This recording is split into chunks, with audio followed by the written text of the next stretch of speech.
Hi, everybody, and welcome back to the Order of Narvosc. This is session 36, Puzzling Portals. We hope you enjoy.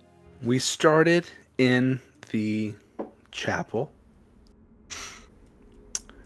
Ruby on her feet, Velphie and the professor under a door, with a large, ferocious looking beast bearing down on us. And we started fighting in the chapel with the beast, and it was pretty intense. Hope was mostly helpful to most of us, and the students panicked, like they do, and trampled some of us. But ultimately, Ruby was able to. Oh no, wait! Before that, we're in the fight, and this mysterious person comes in and starts kicking ass and assisting us, and we assume it's the help that Cipar sent us. And then, after a long, grueling fight, Ruby badassedly destroys this beast with a well-placed arrow shot through a ring of fire and burns it up, essentially. And it sort of falls, and I think it gives a last statement, something like "I'm not dead" or "I'm not done" or something like that. But then it died, so we'll see how done it is. And then we met our new helpful person named Quirin, who came to help us on the request of Cipar. And then we, from there, began to explore a bit more around the campus, mainly going into the administrative building, where we weren't really able to go before. And we spent the evening there, and it was mostly uneventful. Kieran got a little bit nosy, but none of us really know that, actually. And we... Oh, a player character? You? Oh, me? Oh, yeah, I guess I know. My book knows. Anyway, found a door, or a door-like opening in the wall, and eventually were able to get it open, and we descended for a very long time, a set of stone, very claustrophobic stone stairs, and ultimately got to the bottom, and it more or less welcomed us into a challenge that we had to voluntarily begin, because once we start, we can't leave until we finish it, and we started. The first one was a cipher slash word puzzle, sort of the geometric word puzzle, but we were able to get through the first door from there. And then we came into a larger room that has a bunch of tapestries on the wall, and then leading up to a broken box, and a room beyond that. I don't know if it's the same room or a separate room, with a bunch of other broken things in it, like instruments, furniture, just a broken room, more or less. And that's where we left off. Yes, so you all are in this hallway where there's a column with a box on it, and the box is broken. And then beyond that is a room through an archway where all of the furniture, the instruments, the flooring, the walls are ruined. So in front of you is a broken box and then a broken room. So what all are you doing?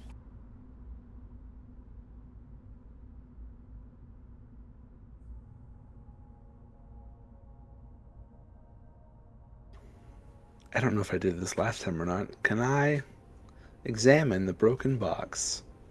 Can I determine how it was broken? Or is it broken into a lot of pieces? Is it cracked? What's it made of?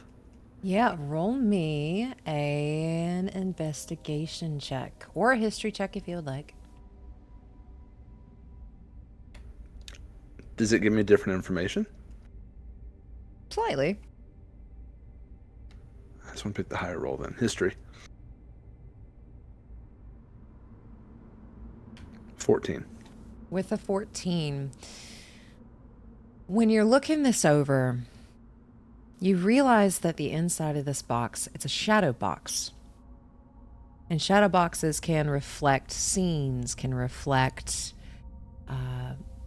certain places of revelry, like things of that nature. So you see broken pieces of instruments, broken chairs, broken walls, broken everything. But when you look at it a little bit more closely, it resembles the other room. The shadow box looks like it is a concert hall, similar to the tapestries outside. Okay, so is there like a little broken tuba or something inside? Sousaphone? Sure. Well, what it is, you said there's instruments in the other room broken, so I see those represented in like miniature form in the box. Mainly stringed instruments, but there's a piano, there is a violin, there's a lute, harp. Can I just reach into the box and attempt to, using nothing but just physics itself, try to piece back together like the harp, for example? Just sort of stand it up and put the multiple pieces in a harp shape. Okay. So you're just trying to get them to stick? How are you trying to get them to stick back together? Just using, like you said, physics? I'll lick my fingers. Okay. Roll me a sleight of hand.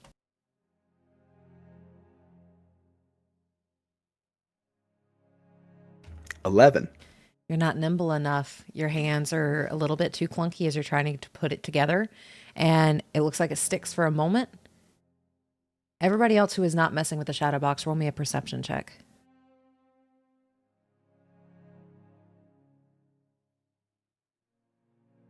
Dirty 20.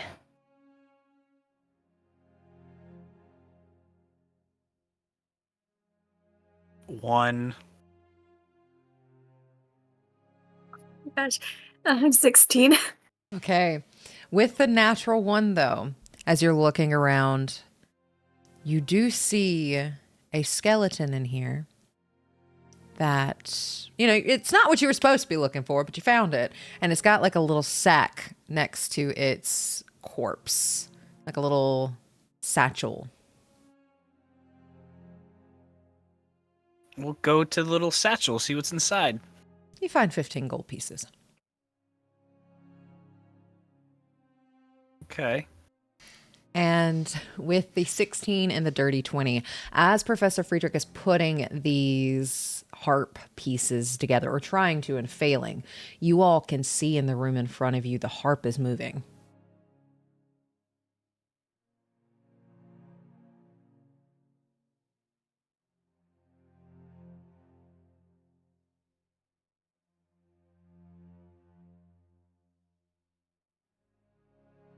Does anyone see a harp moving? I think this is a representation of the room in front of us, but I'm not sure. And my fingers are very wow. large. That harp is moving. I'll drop the harp I'm working on and look up. When you drop it, the harp drops and stops moving.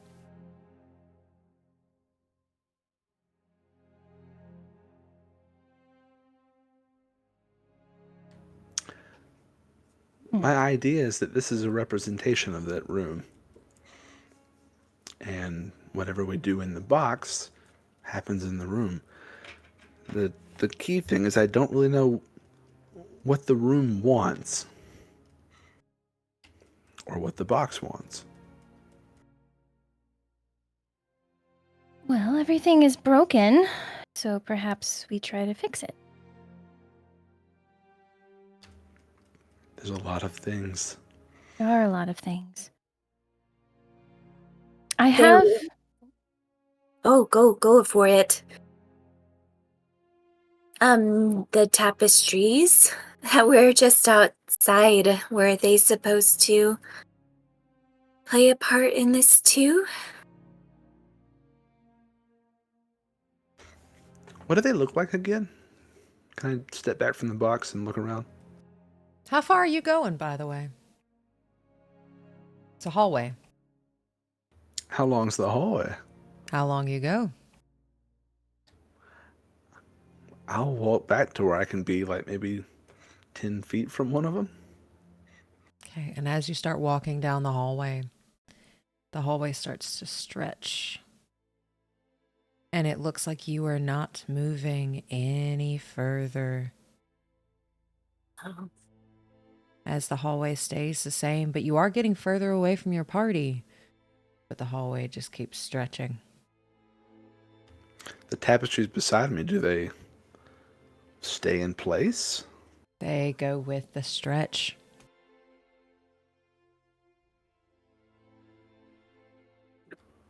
What's on the tapestries again? So you will remember that on the tapestries are concert halls. You specifically remember one that looks like it was in Verdantis.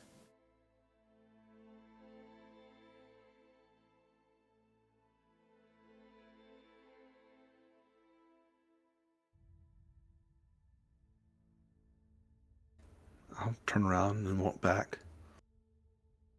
Maybe the tapestries are the goal. Maybe we should set the box up like one of these tapestries. Which, by the way, this hallway is weird. Is it a smell? I don't think so. It just kept going. It felt like I was walking, but I wasn't walking. Like I was running in place, but still moving.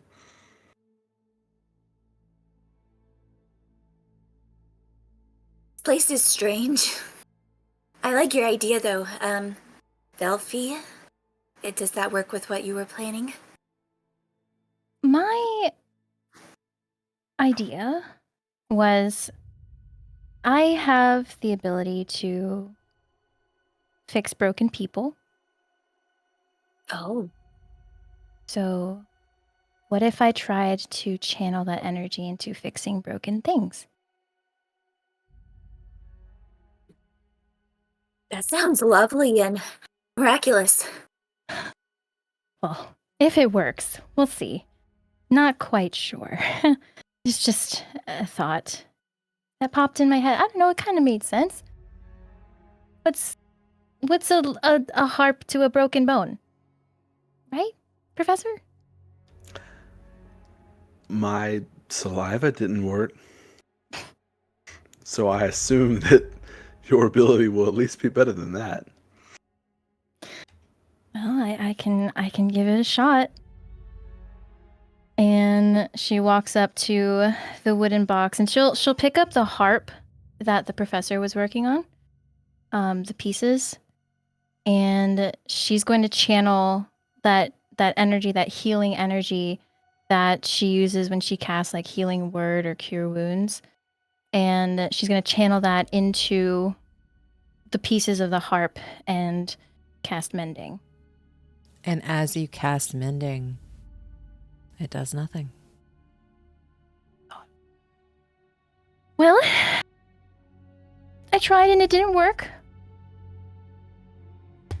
That's okay.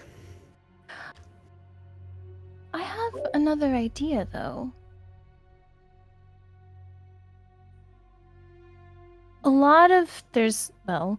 It's a concert hall. There's a lot of music, instruments. What if I played a little tune?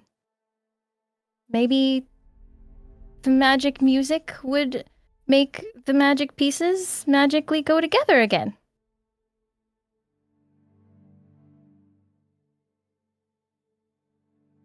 Sounds plausible.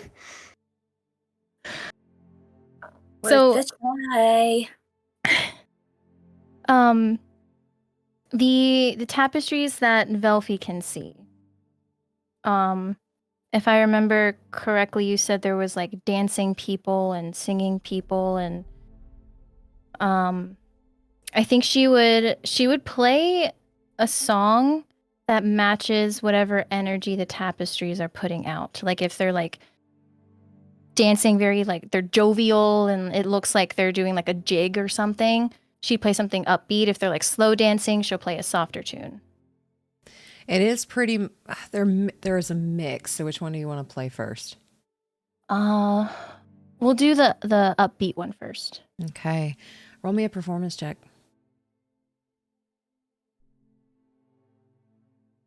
15. 15. As you are playing this upbeat music, you know what this music should sound like, and it should not sound like this. It sounds like everything is in minor key. It doesn't sound upbeat. It sounds like something's dying. Something's mourning, something's screaming.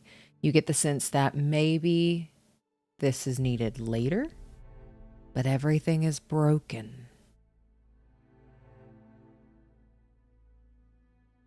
Oh. Professor Friedrich. When Velphie starts playing, can I go into the room full of broken instruments Okay. and start just like doing a little jig? Like a little river dance or something? Roll me investigation. For dancing? Okay. 15. Okay, as you're dancing, whether it be good or whether it be bad, again, you hear that tune that is in a minor key, and it just sounds like something's dying, something's broken, needs to be fixed. As all of the instruments in here are broken, but you also see on the walls there are carved into stone instruments on each wall.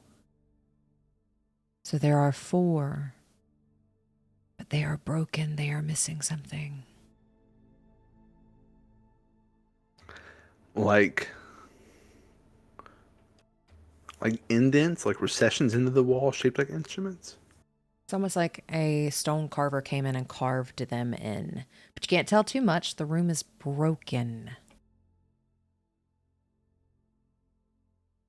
So it's not like I can go pick up 2 halves of a broken viola and put them into this thing on the wall. It's more like a... Okay.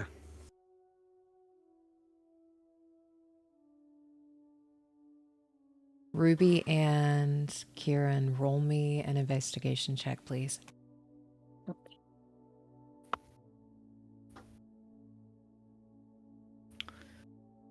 $10.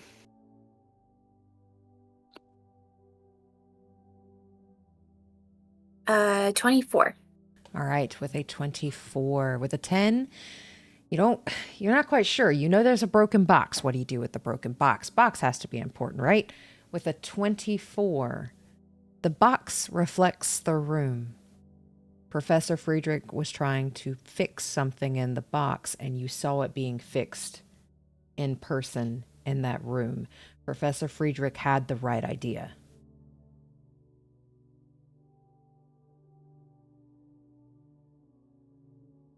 I'll go back to the box and ask Velphie, do you think that you could mend the box, or if we try to put it in the right spot, could that work? I think Professor Friedrich was right. I can try again? Like, you mean mend the box as a whole? Maybe we could try little piece by little piece. Okay. And Velphie will, with her hands hovering over the box, she'll try to mend piece by piece. And as you try to cast mending, the magic is not working. Almost like magic isn't affecting the box. I don't know that magic will work. I'll just have to try to get creative. Huh. How do you fix a box? Does anyone have any honey? Fresh out. Same. Worth a shot. It always makes my fingers stick together when I have tea, so... I have rope that can be frayed. I have hair that can be cut. But I don't think I have anything sticky, tacky.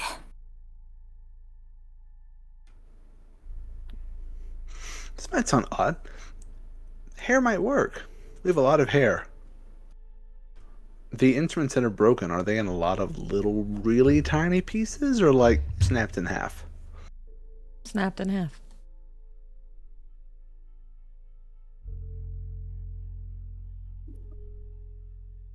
I have a dagger. Can I caress my beard? Pull out one long strand and just nick it? Yeah. I'll hold, I guess, like a part of the box that is a harp kind of close together. I think it's ready for operation. I'll try to find a way to sort of wrap the hair around it.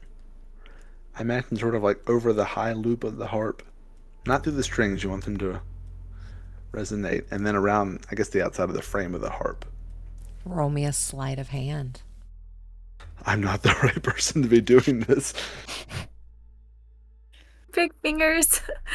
14. With a 14, you're getting close, but your fingers are just too big. You're not nimble enough with your older, larger hands. I have old, large hands. Would anyone like to maybe... I can hold the pieces together. Or I can just be moral support. Oh, I Let's could try. swap. Yeah. All right. Let's weave the hair through the box to fix the room to play the music. And I'll try to like follow the path that he set, but just try to do a little bit more nimbly. Okay, roll me a sleight of hand. Okay.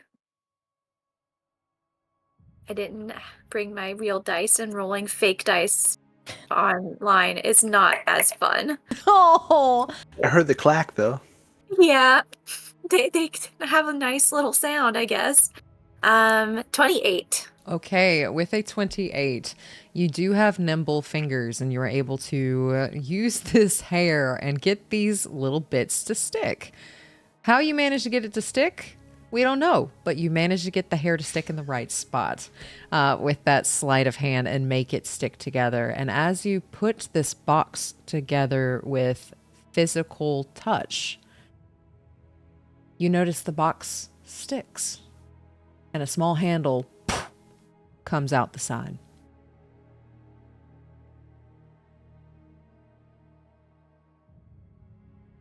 Is it magic now? What? Did the hair fix it? Who wants to open the box? What does the handle look like? It looks like a music box handle. Oh, I don't know about that. Like you turn it, the Like you music turn box? it like a music box. Okay. Oh. Or like Well. a jack in the box. I take a few steps back. I don't mind turning it if no one else wants to turn it. Music is kind of my forte. Get it? I'll keep my Forte? fingers on the box. That was a really good joke, Velphie. I have my moments. But yeah, I can turn it. Okay, so you're turning the box? The little Okay.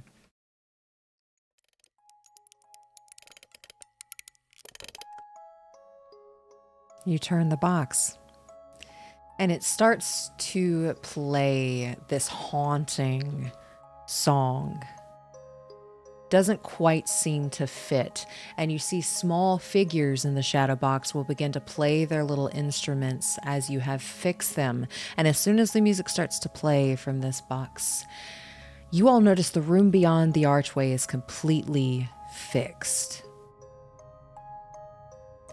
You see the figures in the shadow box come up from the floor and start playing these music instruments as well. And there are spectral figures that start dancing with one another on the melody of the shadow box. The spectral figures have no facial features, but they appear to have very elegant attire on. What do you all do?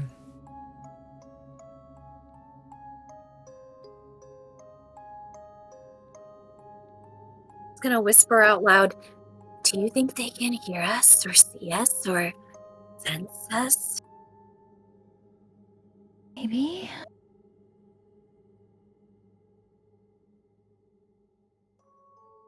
Velphie she's gonna walk over to the professor, hold out her hand. May I have this dance? Very shaky hand, because this is really creepy. Not Velphie, just the whole scenario. Sorry.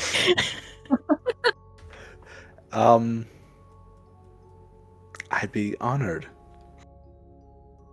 And Velphie will walk the professor over to where all the spectral people are dancing and start to dance. And it's good. Roll me for performance, both of you. Oh, darn. Okay. It's good. I was just going to kind of will it into existence. I got a 15 again. Natural 1. Maybe it's not good. Velphie, yours looks great. As you were dancing with Professor Friedrich. Professor Friedrich's supposed to be leading, but he is stepping on your toes. Ow. I'm sorry, I don't know this one. I thought you liked feet. I don't want to hurt anyone's feet unintentionally.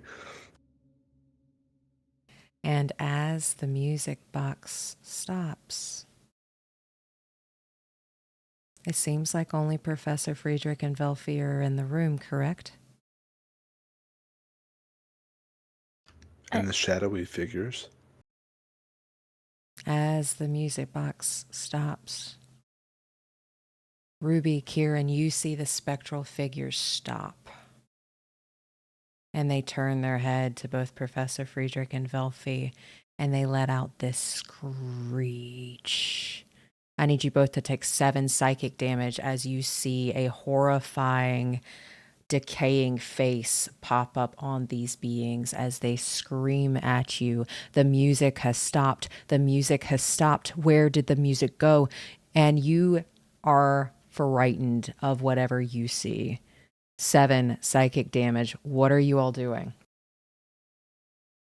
So we could put together that the music stopped, made them hostile. Yeah, since you came up with it. I think Velphie will call out to Ruby and Quirin, twist the handle again. And he'll go over and do that.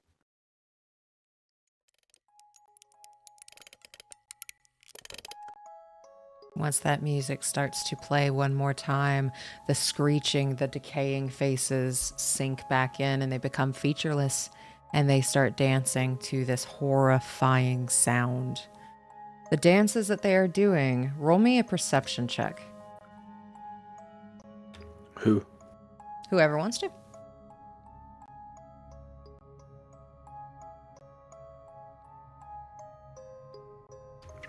Eight. 14. 17. 12. Okay, with a 14 and a 17, you realize the dancing that they are doing, so both Quirin and Ruby, the dancing that they are doing does not fit this song. Something still isn't right.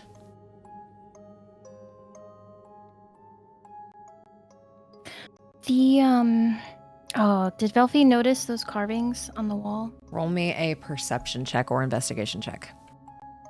Okay, I'm gonna do investigation. 23. You notice carvings on each wall has an instrument, specifically a stringed instrument. Do the people that are playing the instruments or the music or the instruments that are lying around, do they match the carvings on the wall? Yes. Okay, so the matching instruments are already there. Yes. Okay. Are there any non-matching ones? No. There are extra instruments on the floor, but in terms of the carvings on the wall, All of those are playing. those are playing. You can go up to one and look at closer if you wish. Yeah. Velphie will go up to the closest one. And what are Quirin and Ruby doing? I think at the moment he's just sitting by the box, winding it whenever it's needed again, and just kind of watching what everyone else is. I think if Velphie's going over to like or I guess if they're just moving closer, yeah, he's just watching them. Quirin, the skeleton that you, I believe, pickpocketed when we walked in. Do you think they died in here from dancing? Never getting to pause, take a rest? Well, I think that's a good hypothesis. And I didn't really pickpocket him. I mean, he wasn't going to do anything about it, so it was just laying there. But yeah. Of course, I wasn't making it a moral quandary, but how do we get it to play what will make them happy? They want to dance forever, but I don't think we do.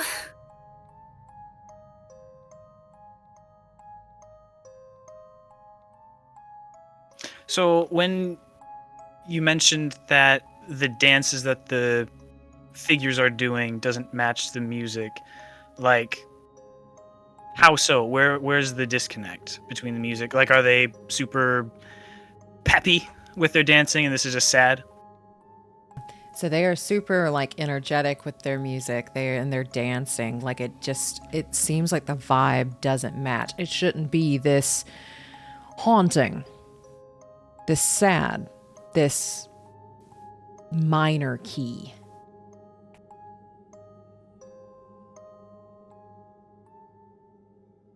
And then I guess follow-up question, for when the box was fixed, if I understand it, some of the instruments around were broken too. Were the instruments fixed as well or not? The instruments in the box were fixed. Everything in Okay. that box is fixed. Okay. Well, it seems like they're expecting, those spirit things are expecting some other tune, and there's instruments in there. I mean, if the box is playing something sad, we can try to play something happy. I'm not the most musically inclined, but it's the best I got. I can try again. Does the handle turn the other way? And with that, Velphie, you went to look at one of the stone walls, correct? Yeah. Roll me an investigation. 13. With a 13, you barely notice it, but we were looking over it and you come back to it. The one you are currently looking at is a violin, and it is missing its string for note C.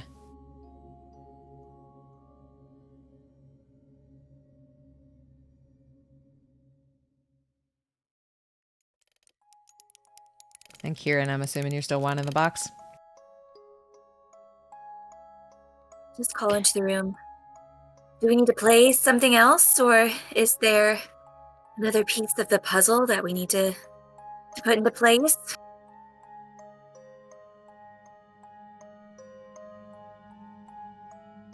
I may have a couple ideas.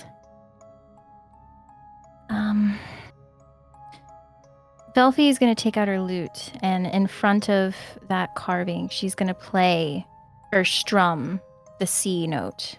And as you play the C note, since you're a bard, I'm not going to ask you to roll.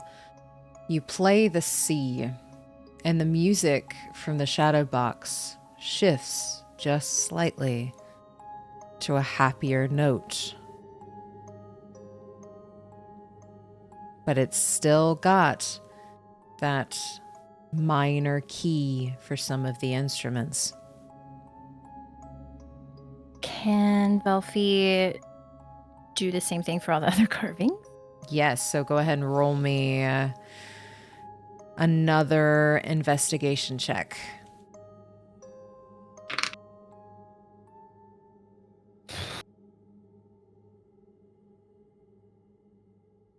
$15. With a 15, the next one is a lute, and it is missing the strings for a D note. Velphie will play the D note. That shadow box slightly shifts into a happier tone, but it is still not there yet. Well, it seems like when I play the missing string for these carved instruments, the music seems to change.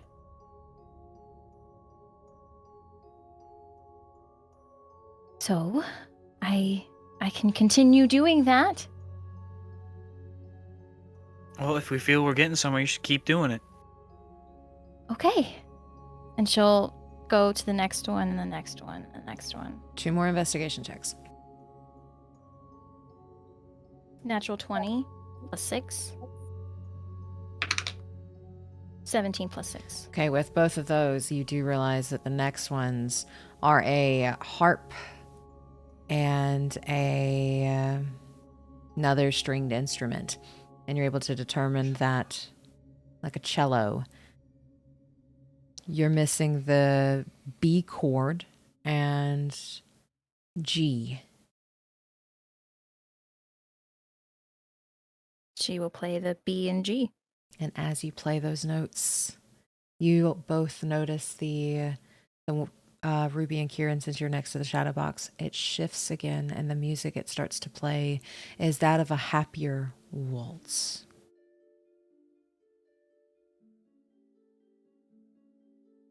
A glowing circle of words appears in front of the doorway that is across the musical chamber. The next doorway you assume you're supposed to go to. The words read, "Ask for a partner, and they shall appear. Follow the music to find your way clear." And as you see those words written in bold lettering around that door, you see intricate markings on the flagstones of the floor.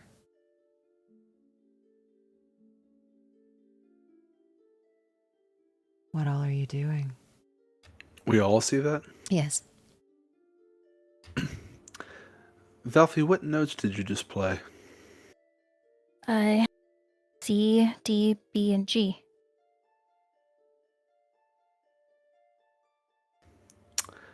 The markings on the floor, do they look like a music clef and bars? No. Darn. What do they look like? Roll me investigation check. 21. With a 21, they look like dance notes. They are not dance notes, but like dancing steps. And you know the door has specifically told you ask for a partner.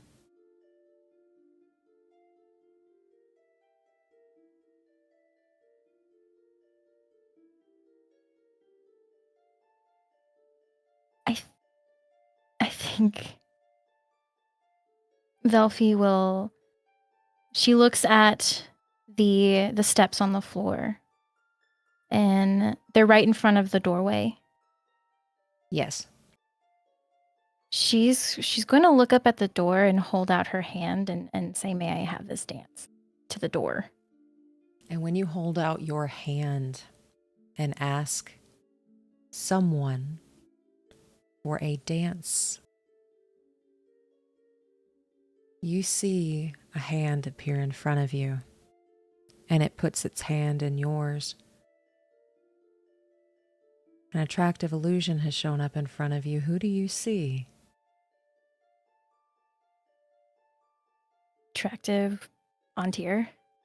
You see Antir in a gala attire suit, very similar to the ball attire that he wore.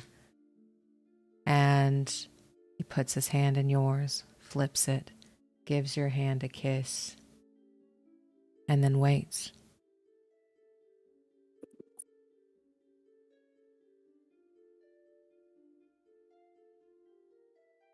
So he's still holding my hand. He is still holding your hand. Does it look like he's waiting for a kiss in return on his hand? Roll me insight.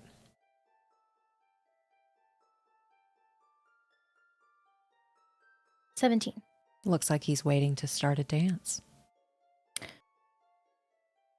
Okay.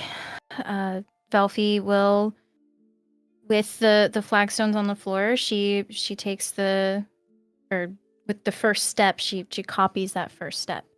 Roll me a performance check. I use a luck point. I got a natural one. Okay. 22. With a 22, you are able to start dancing with this onto your illusion. And the illusion is dancing with you on time, on beat, smiling, looking like they're having a grand time. And Professor Friedrich, I saw your hand go up. What do we see Velphie dancing with? A specter.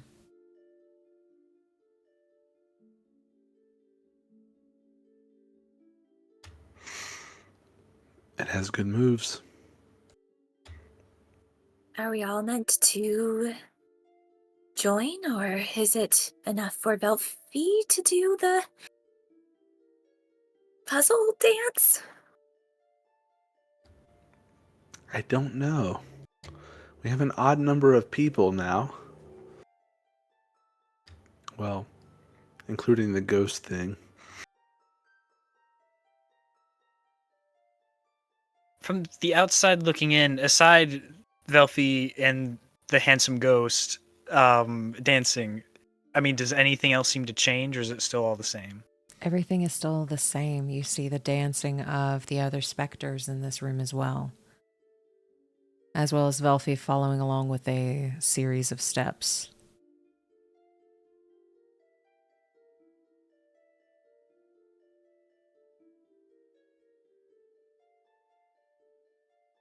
Suppose they're looking for more participants. After you. Oh, great. Shit. He's gonna twist the dial to keep the music going if it... I don't know, just to get more time out of it. And then do the same thing Velphie did. Walk over to the door thing and ask for a dance. And when you ask for a dance, the same thing happens. An illusion pops up and they put their hand in yours. Who do you see? Does he see?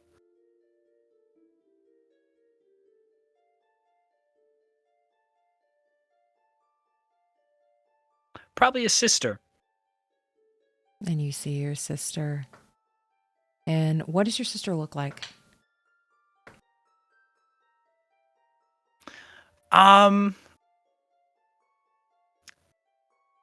So Quirin and his sister obviously hold a striking resemblance, but she has a warmer skin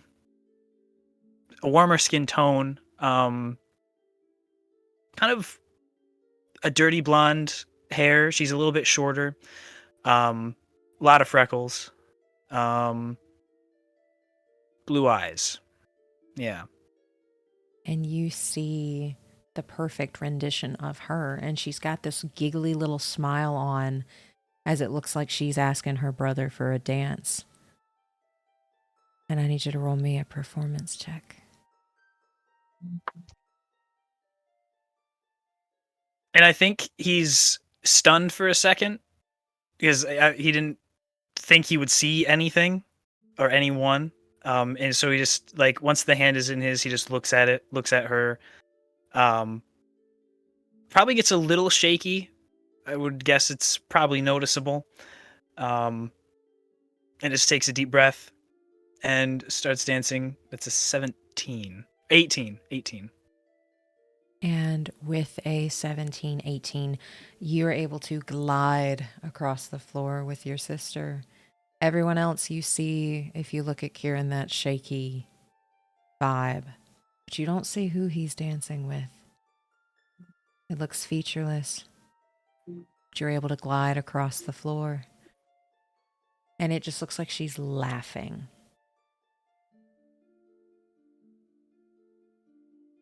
And he's doing his best to like keep checking the floor to be sure he's doing things right, but he's probably just looking at her for most of it. Professor Friedrich and Ruby, what are you doing? Well, Ruby, if we can't beat them, we might as well join them. Looks like they're waiting for us. After you. Okay, a little piece of advice. If you've never touched a soul before, it can be a little chilly. And she'll hold out her hand. A partner, please. And as you hold out your hand and ask that, somebody puts their hand in yours and gives a little squeeze. Who do you see?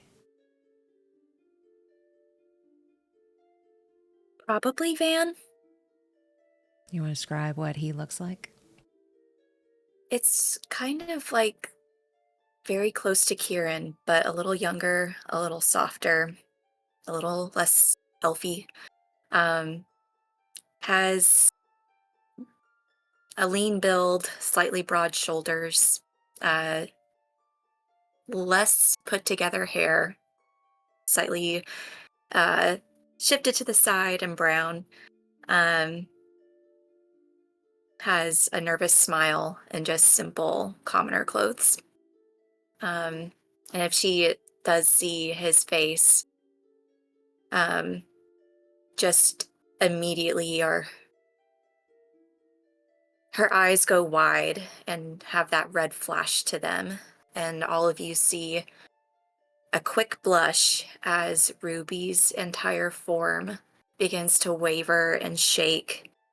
And before you looks like a simple barmaid that starts to dance. Just unremarkable features, short brown hair, little button nose, wearing an apron, could be anyone. As she takes his hand and starts to do the dance, not making eye contact. Okay, so you're not making eye contact with him? Mm-mm. Okay, with that, go ahead and roll me a performance check. Okay. Why am I shaky? Oh my god. I did this to myself. I could have chosen anyone. Okay. Performance 15. Okay, with a 15, you, even though you're not making eye contact with your partner, glide across the floor with Van, and you feel like these little tight squeezes as you both are dancing. She'll just whisper, "You're not real, but please don't look at me." You don't hear it respond. But with that, Professor Friedrich, what are you doing? I'll walk up to the door and hold my hand out and ask for a partner. Then when you ask for a partner, who do you see? Beltov. No. Calandra. You see Calandra, and she's put her hand in yours, her wrinkled old hand. And you can tell like she's got like the happy tappies. She's really excited that you've invited her to dance. As she just looks at you and waits. And I'll smile and lead her out to the floor and start trying to do the same dance everyone else is doing. Roll me a performance check.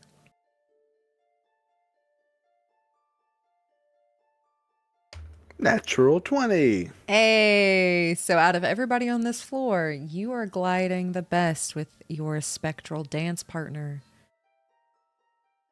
And as you all are dancing, I need you to make another performance check.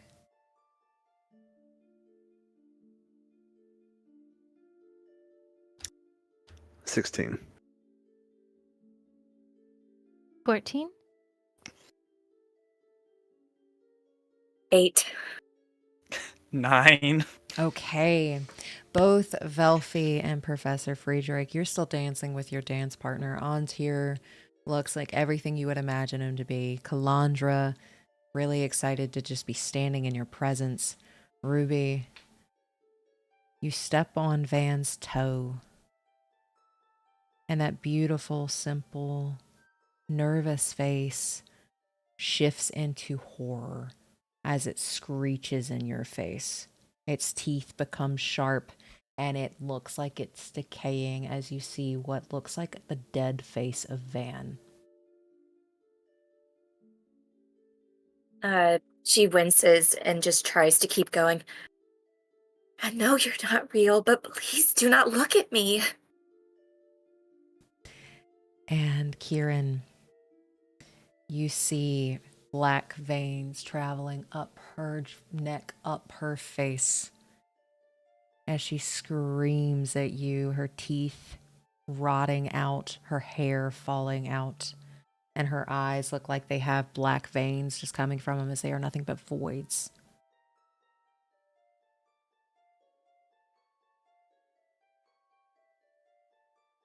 I imagine that happens like he's looking up at her, looks down to see the movements on the floor, looks back up her, and then sees that change.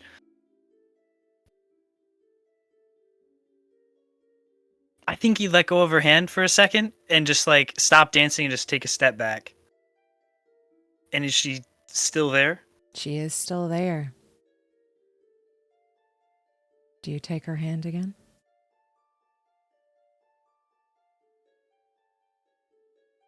Yes. But he has just this look of horror on his face and even shakier than before, does another like just like a gasp and then back to it. Ruby and Quirin, roll me another performance check, please.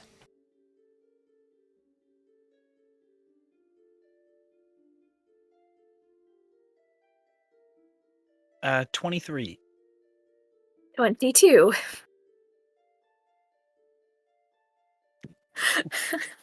With those performance checks, they shift back into the... Have you looked at his face yet, Ruby? I think when the scream started, she probably did look up to see what was going on.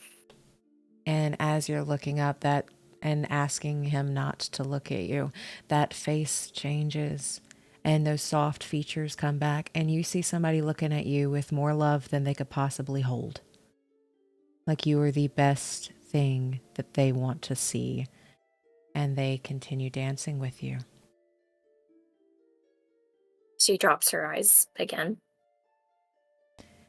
And Quirin, you see those lines go back down her eyes, that pretty blue that you're used to pops back up.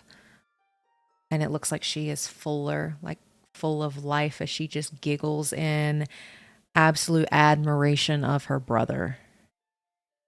Like you are the one she looks up to as you both continue to dance. I think he starts to get a little emotional and just under his breath, just like says, if this is all it took, and keeps going. And with that, I need you all to roll me one last performance check.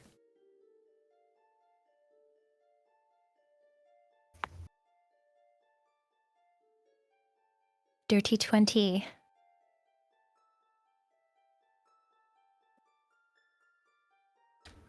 Natural 20. 18. 15. Okay, with that, as you all dance this final step Your partners all lean over and take a bow. And the music slowly fades, as do the partners you chose, slowly fade away from existence, like they were never there. As they fade, Velphie's gonna reach her hand out to like grab him. And as Antir fades away, he grabs your hand, gives it a kiss, and holds it there and watches you as he fades.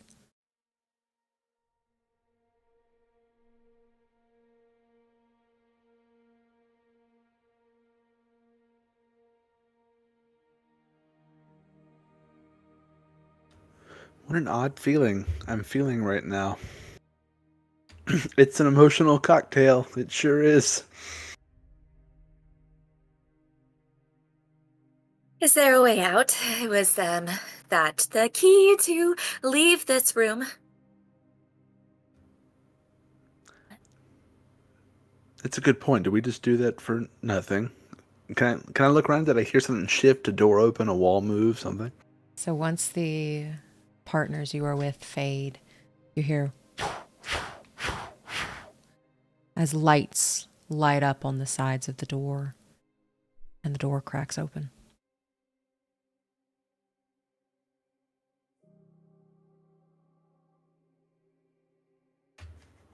Well, let's waltz right out of here.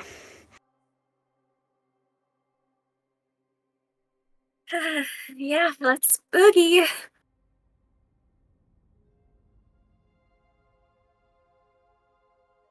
Can I just walk over? Yeah, walking over to the door tunnel thing.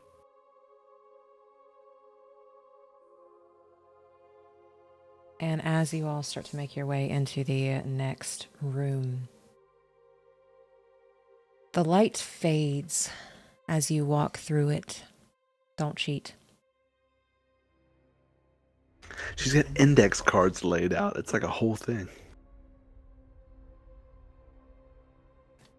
The light fades and the music fades, and that room behind you is gone. And nothing but stone is now in the way of the door. So there is no way you could see your partners even if you wanted to at this point.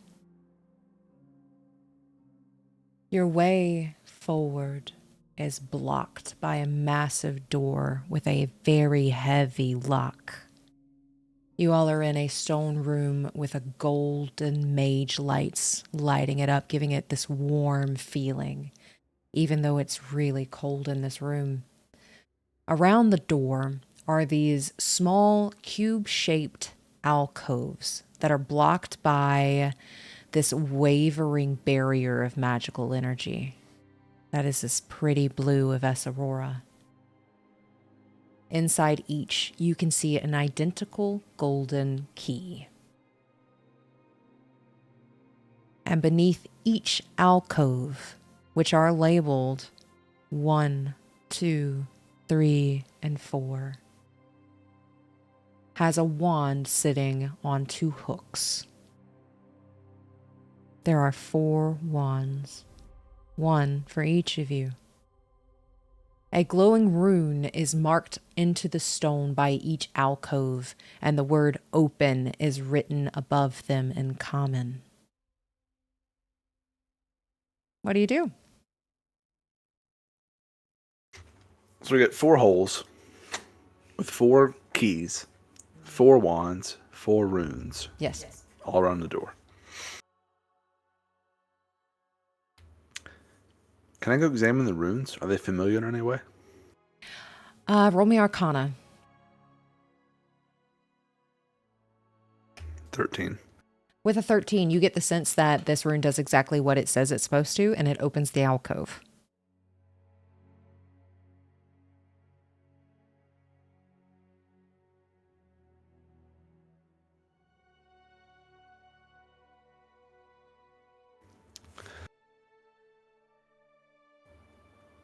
I think we're meant to cast some sort of spell by each of these.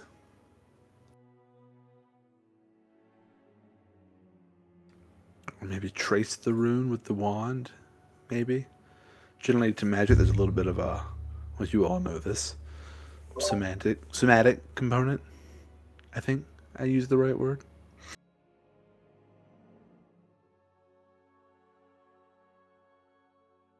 Do we each grab a wand?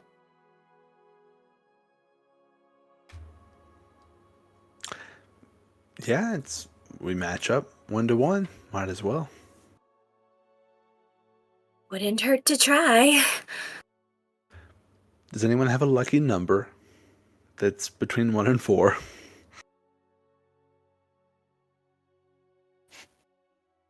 Yeah, me neither. Mine's 11. That's 2 ones. So you could go for the first one or the second one. That's an astute observation. I'll grab wand number 1. Or the third one, because 1 plus 2 is 3. Or the fourth one, because you add 1 more and then you get 4. You were always my brightest student. So you're grabbing wand number 1? I will, but I said that earnestly with like a big beaming smile. Wand number 1 is yours. And all of these wands look identical. Quirin will go take number 4. Alrighty, you take number 4.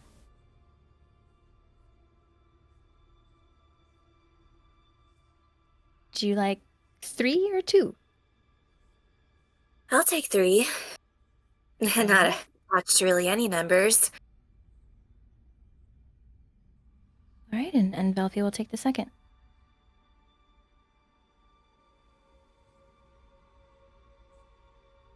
You all now have a wand. What are you doing?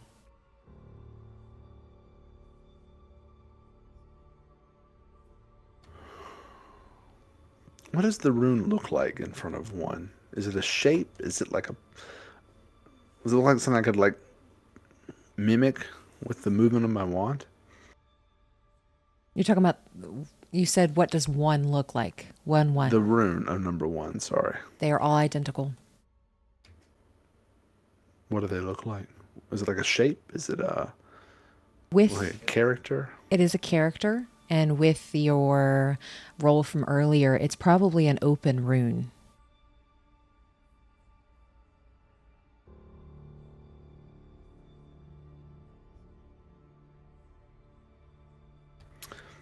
Can I try to move the tip of my wand in a way that would draw out the shape and say open at the end? Okay. You are tracing the rune, correct? Yeah, sort of like in the air in front of it, not wand to stone. Okay. And as you, since you have not put your wand to it, as you start to move your wand, you see this greenish gas shoot towards it.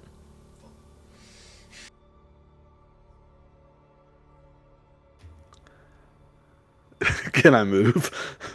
Yeah, you can move. Oh, yeah. So the gas shoots out of the wall towards the wand? No, the other way around. Your wand The fires wand it at the shoots wall. gas towards the wall. Oh, okay. I thought I had sprung a trap. Nope, you cast a spell. But it did nothing. To the rune, it did nothing. I believe I've successfully cast gas.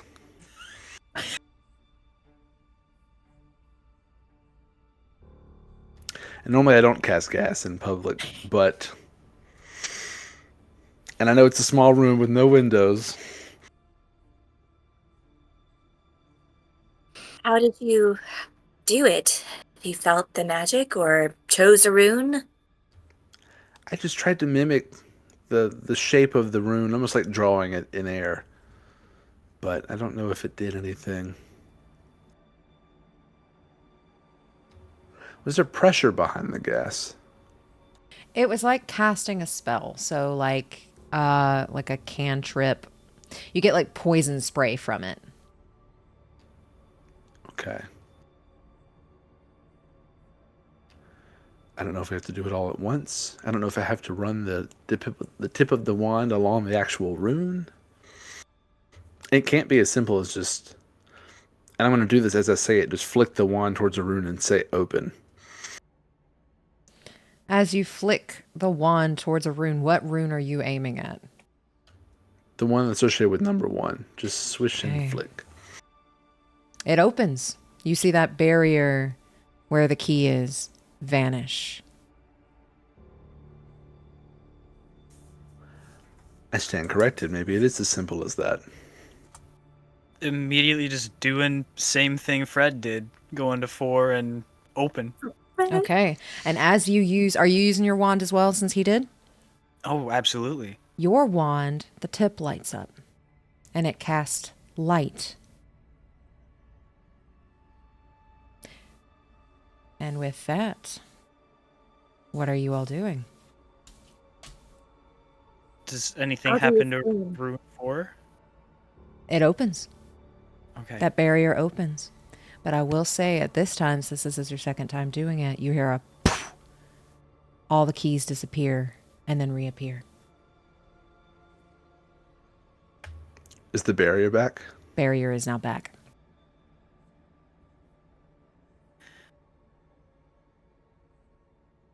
Maybe I jumped the order. 4 isn't after 1. Last I checked numbers. If it's sequential, though.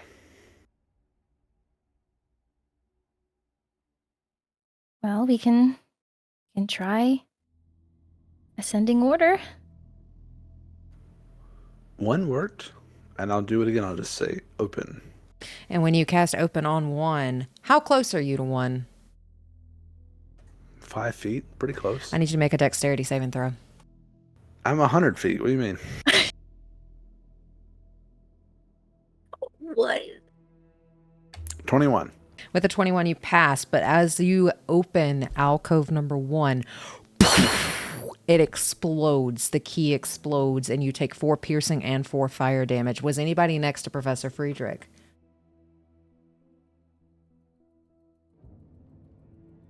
I guess I think we're going to say the same thing. I think so. Just depends where number 4 is for Quirin, at least. 4 is on the other side of the door. So Okay, then we're no. going to say, though, you're within 10 feet of 1. I Oh, need you shit. to make dexterity Okay. saving throw, too. Okay. I think, yeah, wherever the wands were, Velphie would be where the wands were. Make a dexterity saving throw as well. Yeah, Ruby's at 3. Make a dexterity saving throw as well. 11. My bad. Fred just blows us all up. Open. 22.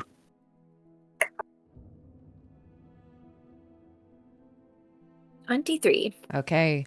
Velphie with an 11, you take 8 piercing and 8 fire damage. Drop your fire damage by half, so 8 and 4. With both Quirin and Ruby, you take 4 and 4. Evasion. You take 2 and 2. I think if I pass, I take Oh, nothing. you take nothing. Yeah, because you passed. Never mind. Dodge and glass. And with that, you see that explosion. And then they all disappear and reappear.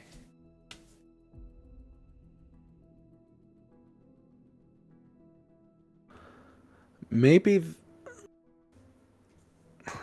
the order changes. Maybe it's. But then. I don't know which to start with. Ruby. Professor, yours cast gas. Cast gas, yes.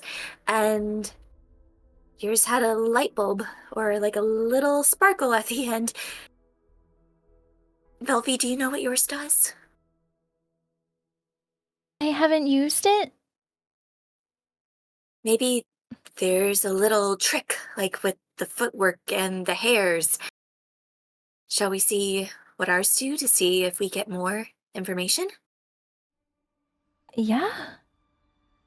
I'm going to take a few steps back. Yep. We start backing up. Okay, so where are you aiming your spells or your wands? Well, I guess Velphie would point at 2. Okay. You point at 2. All right. When you point at 2, you see nothing. As like you use your wand and you see this like bubbling green acid shoot out of it and it hits 2. But nothing happens. Are you hitting the rune? Is that what the professor did? Professor hit the rune. She would have copied what the professor did. Okay, so we're all touching the rune.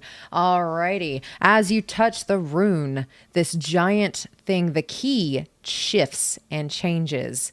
How close are you to 2? As close as she would need to be. Probably like extended arm. Alrighty. With that, the key shifts and you see these jagged, sharp teeth as the key changes into something else and it starts to form a mouth and it lunges at you for an 18 to hit. Hit. You take 11 piercing and 4 acid as this thing chomps down on you and bites as a mimic has shown up and has taken a bite out of your outstretched arm. And then it's almost like it's being tethered back, gets yanked back, and all the keys disappear. And then they reform back. That didn't work. That didn't work. That didn't work. That was real? It felt real. I'm bleeding.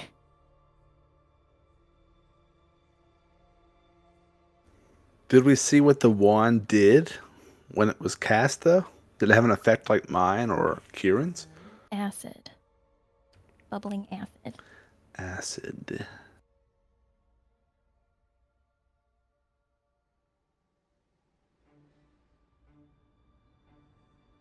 Right, I think I will give number 3 a go. Velphie, I'm gonna just step better back arm. for this. Yeah. Okay. Alrighty. Are you aiming at the open rune? I'm kind of afraid not to. I'm afraid to do it, but I'm afraid not to, so.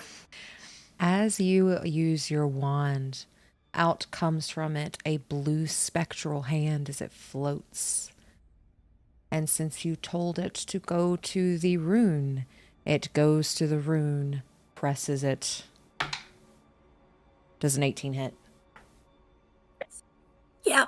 Alrighty, with an 18, as you have opened that alcove, you see those sharp teeth form as a mimic. This key changes and a mimic shows up, takes its large jaws and bites onto you. And you're going to take 11 piercing and 4 acid. And then again, it's almost like a tether. That mimic gets yanked back. You see all the keys disappear, including the mimic, and then they come back. Will you all roll me? Oh, yeah. Can I try to use uncanny dodge Yes, on the you mimic? can. You can. Okay. And if you all will, roll me an investigation check.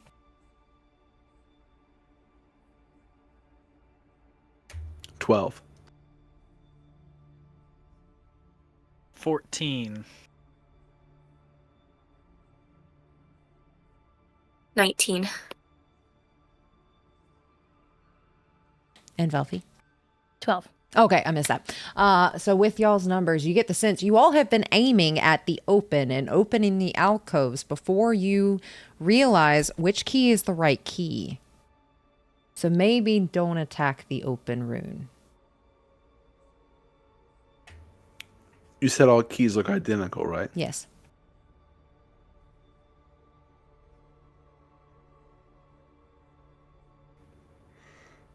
I wonder how we'd tell which one we're supposed to do first. If they all look the same. I noticed our spells are all different, though. Acid, light, mage hand, poison spray. 2, 4, 3, 1.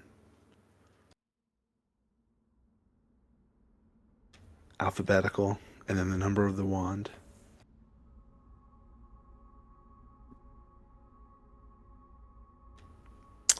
But we tried to first, and you got bit by a mimic. We haven't tried at the same time. Maybe pointing at the barriers? The keys still look identical right now in their alcoves. Yes. The runes too. Yes. Well, my key was not a key at all. It went chomp on my arm, and Velphie's went chomp on her arm, so they may not actually be keys.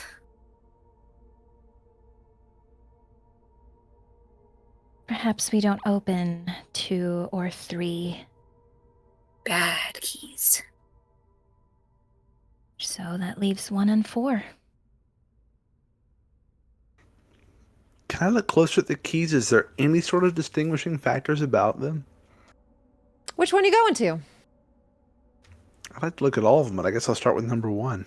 Okay, if you're starting at number 1, how are you investigating this? I'm getting close to it, and I'm looking at it. Roll me an investigation check. It's a 6. Okay, with a 6. Yeah, it looks the same as the other keys.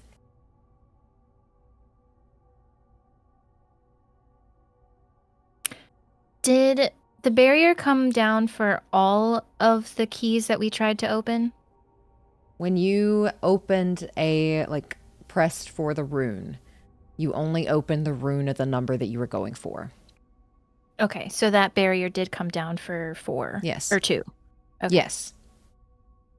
So y'all have attacked 2, 3, and 4 at the moment. And 1. So you have opened all of them. Meaning, with y'all's intelligence checks, with your investigation checks, you might want to figure out which key is the real key before you open the door or open the barrier. How long were the barriers open for when they do get opened? Just like a split second, or? Yeah, so like split second, because the ones you all have opened have attacked you and it brings them back in.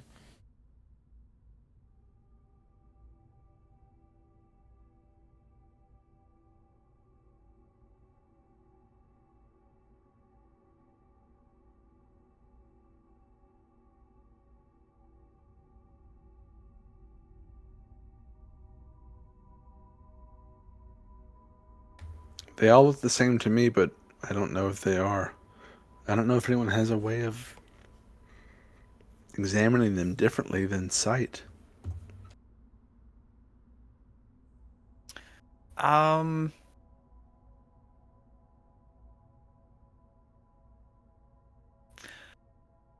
Quirin walk up to 4?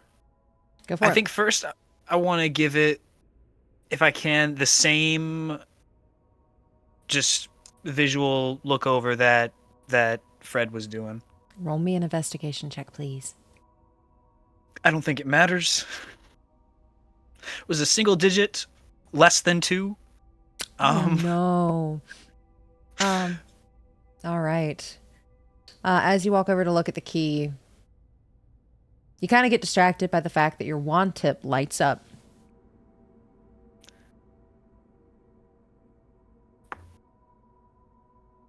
I guess after getting distracted by that, can you try and cast Identify on it? Ooh, okay. You're casting Identify on it. Would Quirin have a pearl? Let's see.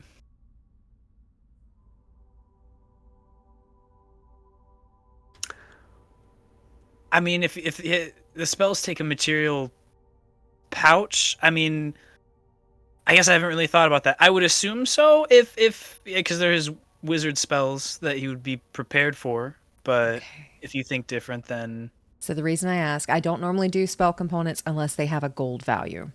You need 100 Okay. gold piece pearl. So, Professor Friedrich. Does he start the incantation? Do you start casting the spell? If we're saying he has a pearl, then yes. If not, then no. Roll me a d20. If it's a 5 or lower, you have it. I don't. Come on. All right. I roll low all the time. Let me roll low. It was a 6. Are you kidding? So we're going to say you do not have a pearl, but you know to be looking for one. But does it look like Quirin wants to cast that spell? Yes. Professor Friedrich. I'm going to walk up to Quirin and hold out my hand like an old man in a pew offering a piece of candy. And say, I think you can use mine. And there's a pearl in it. Okay. I recognize the incantation. I think I know that one too. And he just holds up the pearl and just gives it a little nod and does it again. Okay, you cast Identify. Are you using this as a spell slot or a ritual? We'll do a ritual. Alrighty. So it does take 10 minutes to cast it as you're sitting there doing the incantation for Identify. And as you cast it on 4, this is transmutation magic. Or actually, excuse me, not this one specifically, is illusion magic. The key. This isn't a real key. This key in this alcove currently is an illusion. And as you're doing that incantation and watching over it and casting Identify, with the wand you carry, the tip lights up. There is no shadow. Well, I'm getting the idea that my key isn't a real one. It looks just like an illusion. Light's going right through it.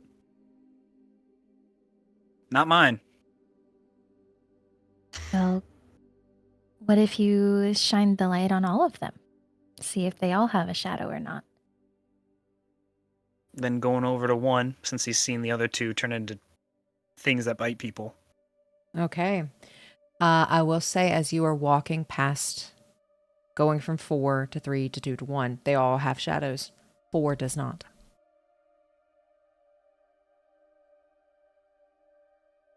And shares that information. That makes 4 seem like the oddball, but a physical object without a shadow doesn't seem like it's really there. Probably not.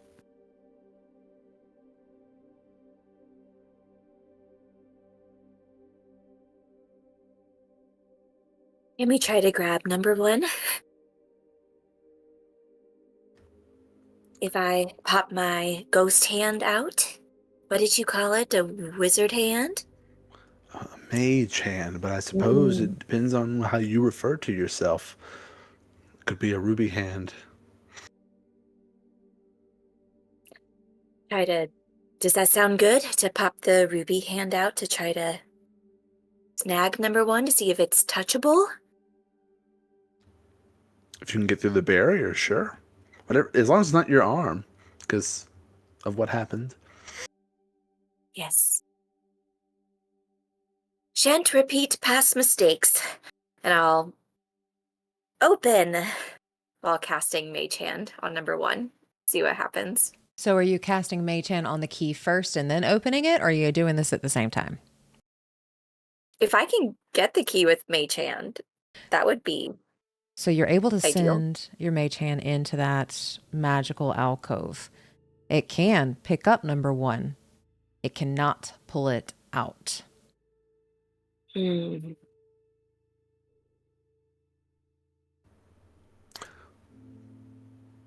Can it pick up 2 or 3? Let's try. I'll try to put the key back and just ghosty on over to 2. And as you coast on over to 2, it can pick up 2. It cannot pull it out. I don't know if this will do anything, but I'm very curious. Can I try to like squeeze it real tight? As you squeeze it real tight, you can still manipulate it, but nothing happens. Okay. Put it down and float over to 3. And as you go into 3, picks it up. Can't pull it out. Squeezes it, nothing happens, but you can manipulate it.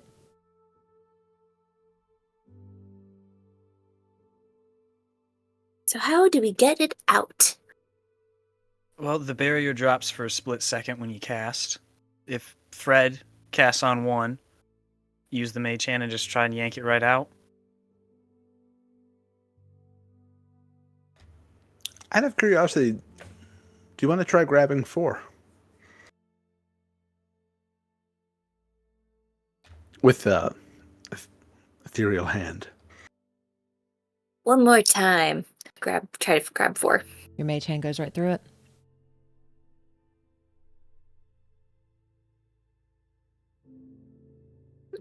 No grabs. But that's what we thought, I think. So... All of you roll me an investigation, please.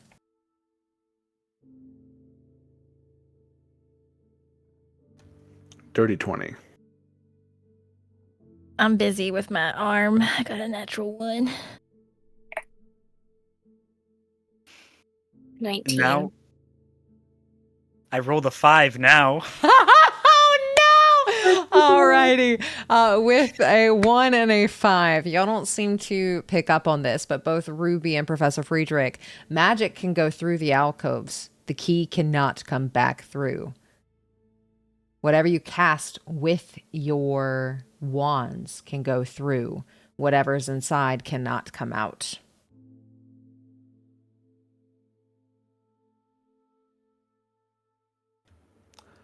Okay. So even if the barrier is gone, we can't leave with the key? As in, like, with that barrier up. So your magic can go in, but whatever's inside that alcove with that barrier up cannot leave. So we could cast, like, my gas through the barrier onto the key and see what happens. Yes. Or Velphie's acid, or... And we saw the light goes through the barrier in the hand. Yes. What if each wand works to reveal that one of these keys is a fraud? Or that all of them is so each wand reveals one key as a fraud, and then one wand doesn't. So that'll be the remaining key. The light revealed 4 to be a fraud. Maybe acid or gas will reveal. But then again, the hand revealed the same one to be a fraud as 4.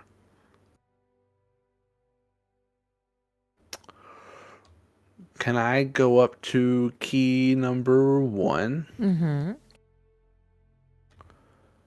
and cast the spell from my wand, the gas, through the barrier, or at the barrier to where it goes through the barrier into the key? And as it goes through the barrier, it hits the key, and you can see that gas in that chamber fill, but nothing happens.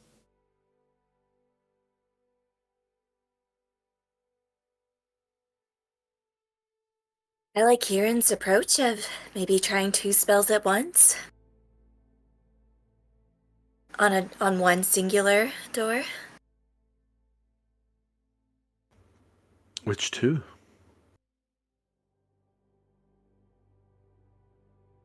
We need someone to open, and we need someone to grab the key.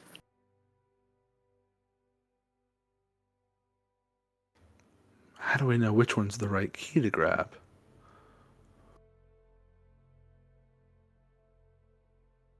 Well, 4 wasn't real. 2 bit me. 3 was also kind of mean.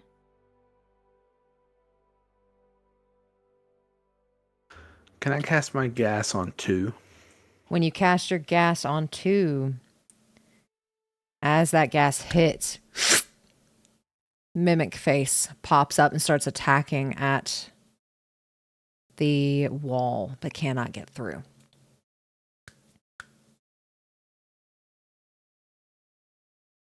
That is not a key.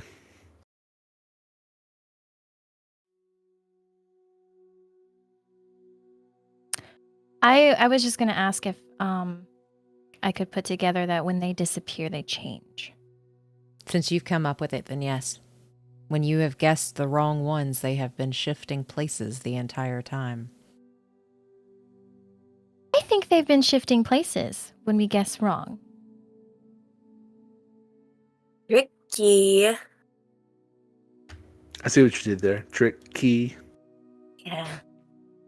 That I'm was trying good. to fit in. Even in our darkest hour, deep underground, humor finds a way.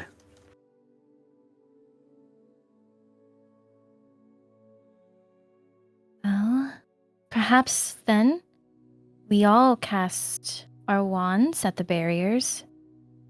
And if we find a mimic... Or wait, I wouldn't know that's a mimic, would I?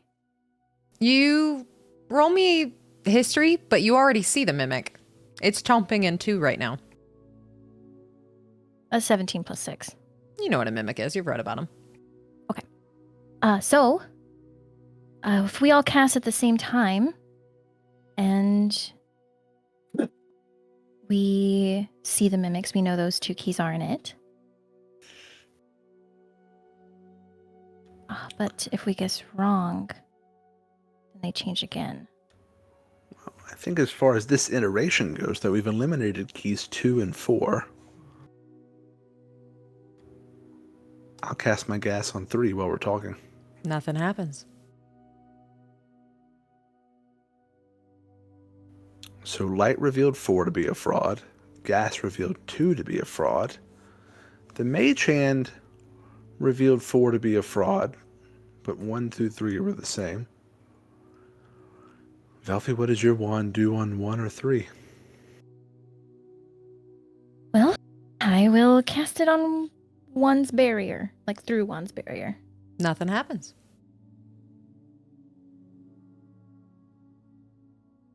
Well, nothing happened.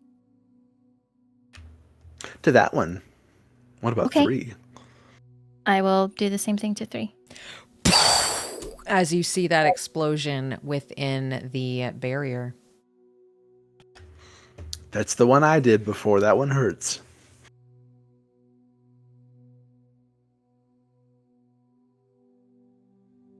So, number 1? I think so. 4 is an illusion. 3 exploded. 2 tries to eat you. 1 seems mundane.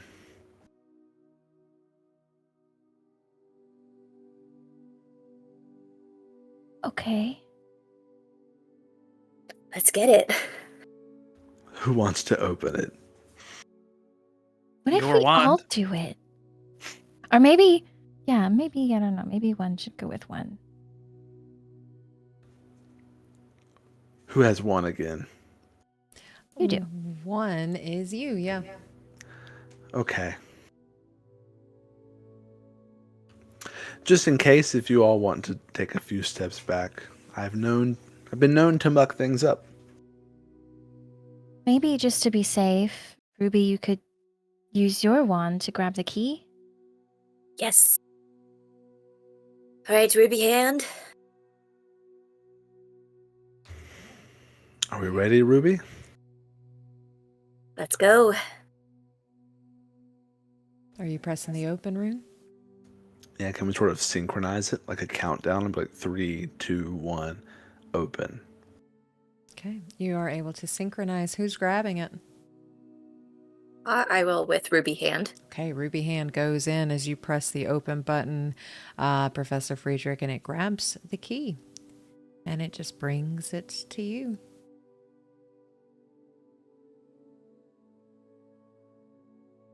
I think that's what some would call a success.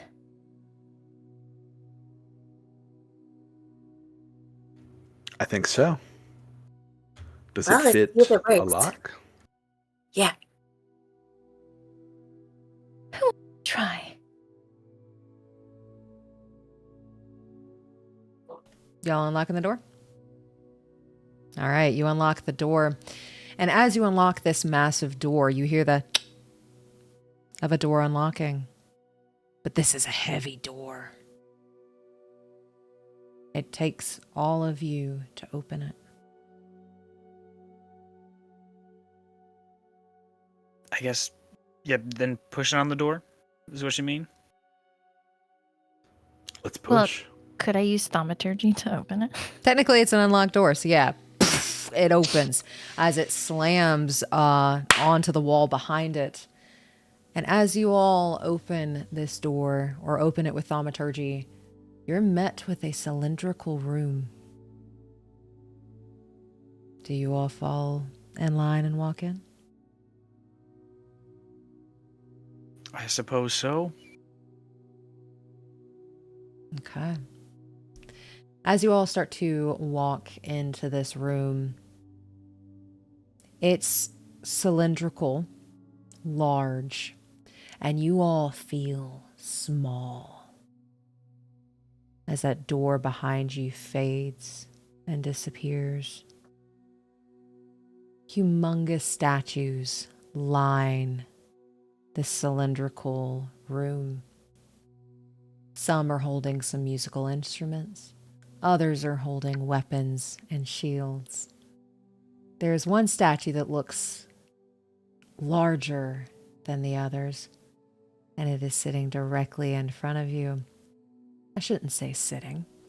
It is standing tall, shoulders back, and 40, 50 feet above your heads, you see that of a dragon head looking down on you. Its hulking frame as it just peers over, and as you all start to walk to the center of the room, its eyes start to dart back and forth. And as you are walking, lines start to appear on the floor and glowing letters.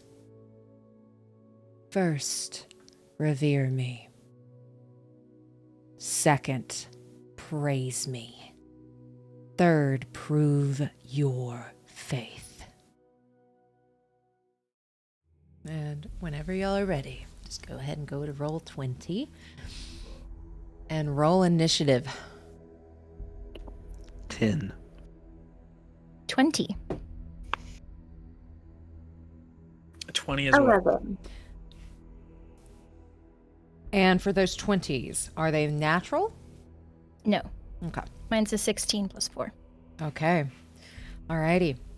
So now that you all have initiative, place your character wherever you think you would be. The doors to the south. Door is down here. Okay.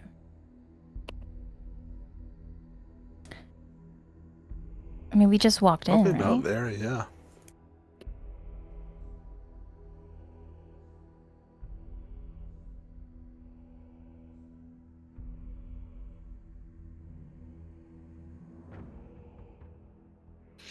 Okay. And again, as you all walk in, you read that passage on the floor. First, revere me. Second, praise me. Third, prove your faith to me. As this dragon head starts to get closer and closer to you as it peers over the top, and it's made of stone, but those teeth look very, very sharp as it tilts its head and comes over to directly above you. It's moving? Its head is.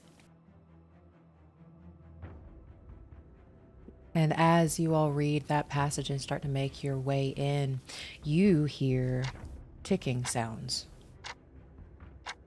Very similar to the watch that Professor Friedrich carries. You are now on a time crunch as the dragon's head begins to move closer to you and opens its mouth. Velphie and Quirin, who has the higher dex? I have a +2. Of a +5. Quirin, you're up first. Oh God. Okay. What are you doing? So how close is the head right now? The head is probably, let's say, 20 feet above your head. Okay.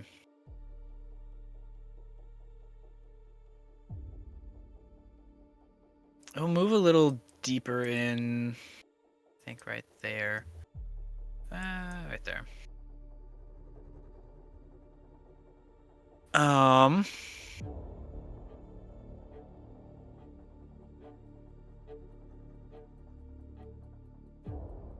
And the first one said, "Revere Revere him." me.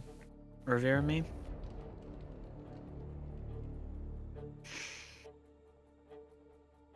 I guess he'll turn to the others like, "Do we actually have to do that? That's something we have to do?"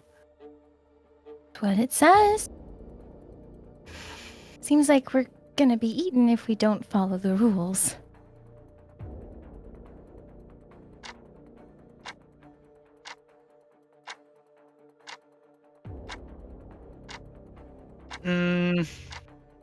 Does it have the gold kind of look to it?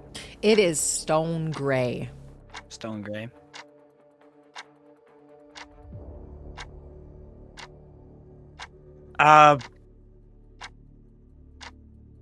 Your eyes are really pretty.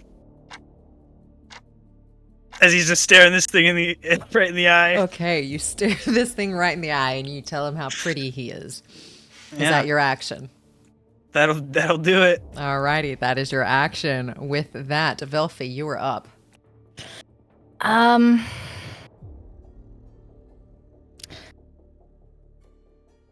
Honestly, I think Velphie's first instinct.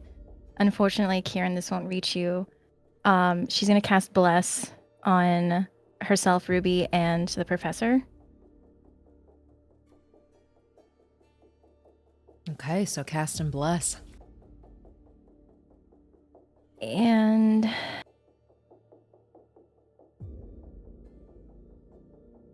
I don't know what to do next.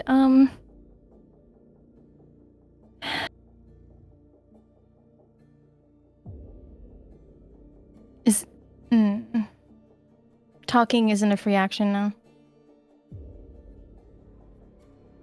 What kind of talking are you planning on doing? I was gonna play off of Quirin. Okay, go ahead. They're so gorgeous and glittery. I get lost in your eyes. The prettiest eyes I've ever seen. Okay, and is that your entire turn? I think so, yes. Okay.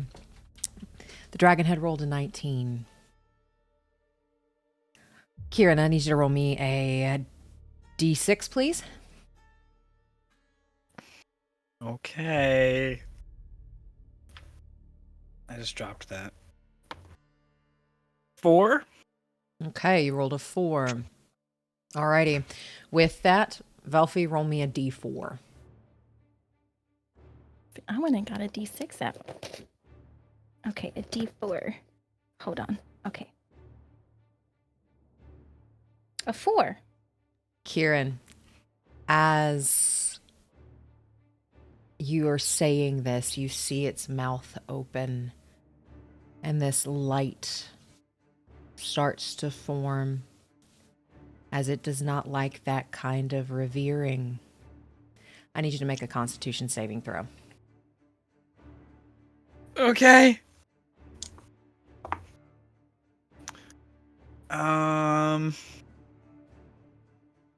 16. All right, meets it, beats it, so you take half. Let me pull up my dice. As you see this ray start to form, and it's got this like purplish hue, and then almost like with a sonic boom, it aims at you and it shoots at you as it's going to send an innervation ray at you, and that is 8d8s. An innervation ray? What the hell? That is only 24 points of necrotic damage on that first attack as you hear that come from its mouth and it sends that ray of energy at you for 24 necrotic. And I have that since I succeeded? Or is that... Yeah, you have it. So so 12. Okay. So 12 as it hits you with that ray. And then you all still hear that ticking. Okay, don't compliment his eyes. With that, it is now Ruby's turn. What are you doing?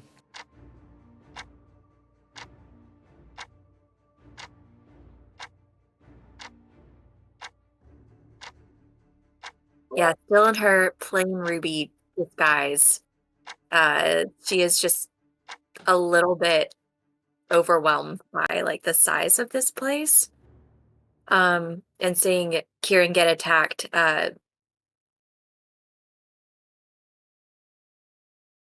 maybe it doesn't want to be talked to. Maybe it's maybe it wants us to do something else. And she's gonna try to not draw its attention, but see if there's any other clues like around these other statues to check out. Roll me an investigation she'll check. go- Okay. I'm gonna try just to move a little bit. Investigation.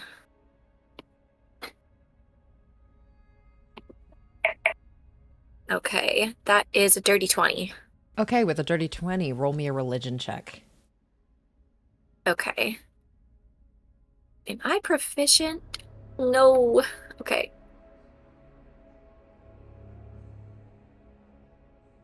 Come on, digital dice. Just roll. Okay.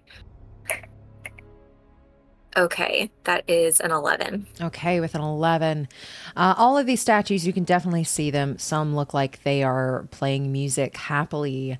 Some look like they are ready to take arms for this being that is above them, but none of them look at it.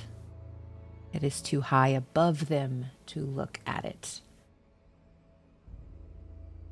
It is too worthy. Now, what you do with that information is up to you. She'll just kind of give a head cock. Oh, statues can't talk. Look. They look like they praise him, them, it.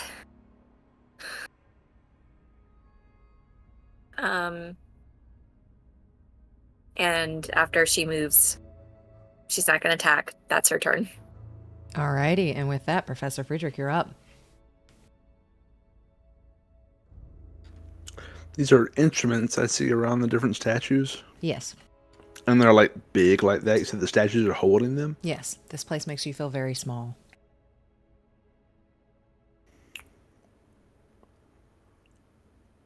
I think this is internal monologue. I think Ruby is up to something.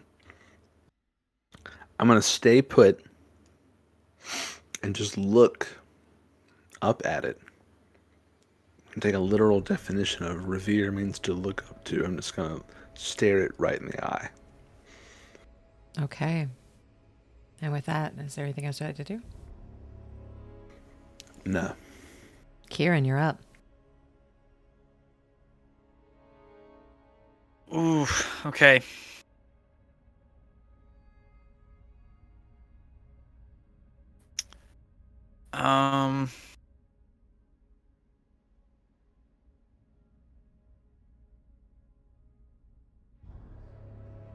I was thinking about what to do the whole time, and I'm still not super certain. I think he'll do the opposite of what Fred is doing. He'll drop his eyes then. And just, if he can, look at one of the statues. Or sorry, first of all, I guess is the dragon head like just directly above? Directly above you. It's directly above.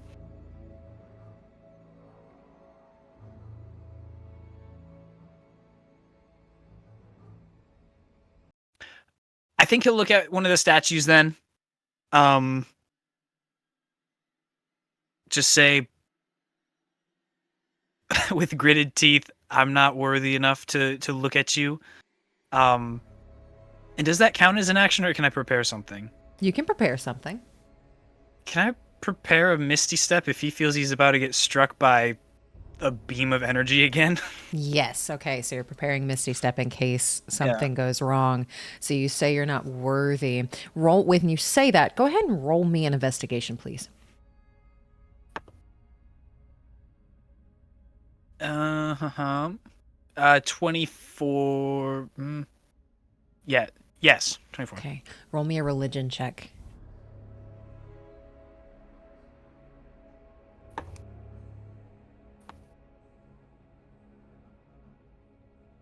It's in 17. Each of these statues has a holy symbol. They are not looking at it. They are not like it's too high above them. It's godlike. What would you do with a godlike being? And with that, we're going to go to Plum. What exactly did Ruby say again?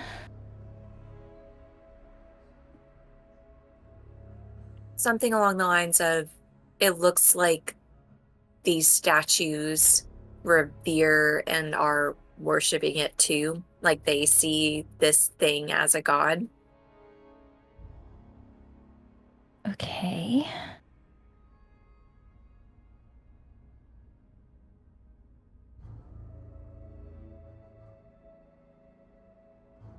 I don't think she's going to move yet.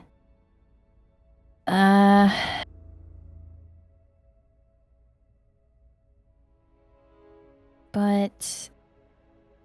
God. Could Velphie make an investigation check to see if there are any other clues that she can Sure, go for it.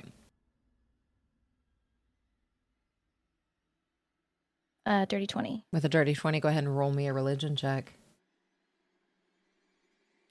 9. All right, you notice that the statues aren't looking at the creature. It is above them. It is worthy of being on high. Do with that what you will. I think noticing that the statues aren't looking at it, she's gonna drop her eyes. And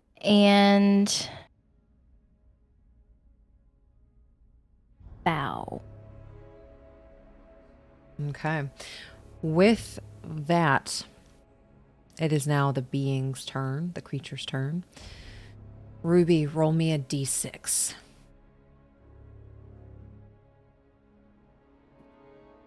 Okay.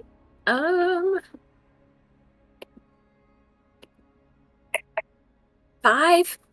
Alrighty, with a 5. Professor Friedrich, roll me a d4.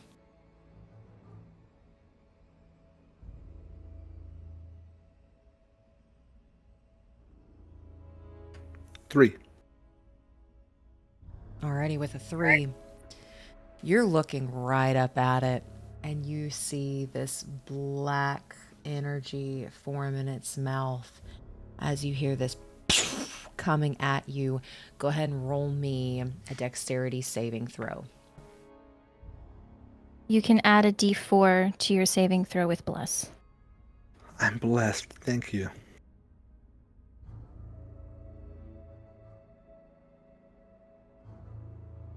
$11. With an 11, you fail as this death ray comes at you, and you will take 10 d10s.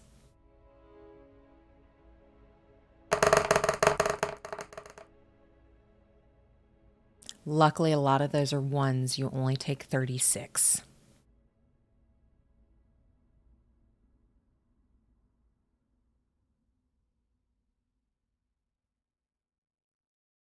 And with that, Ouch.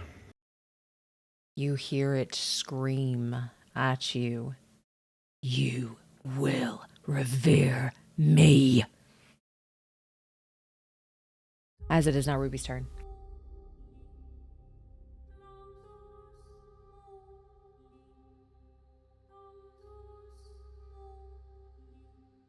Ruby's not really ever worshipped anything.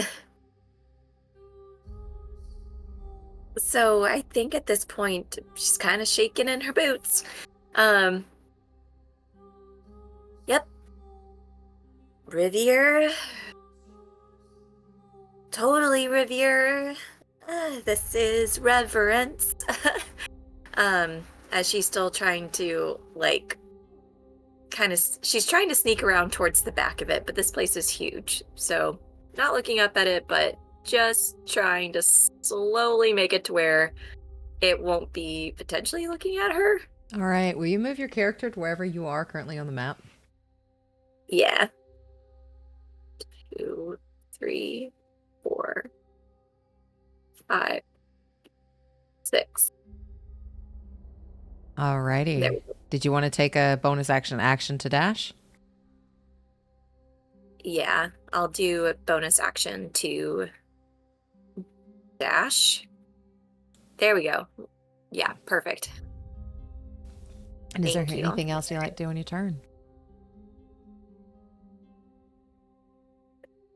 I think that's it. Okay. Professor Friedrich, it is your turn. Well, that didn't work, so... But I see Velphie bowing beside me. Yes.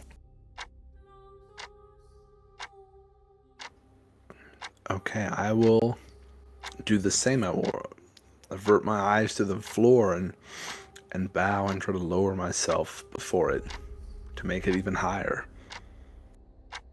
Okay. Is that your action?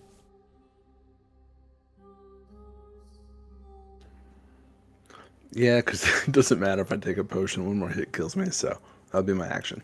With that, Quirin, you're up.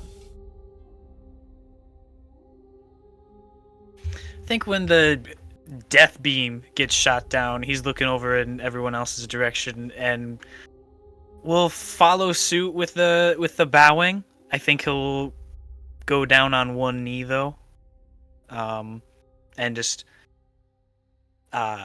drop his head. If he can position himself to where he could possibly see at least where Vel and Fred are, just like see him out of his peripheral vision.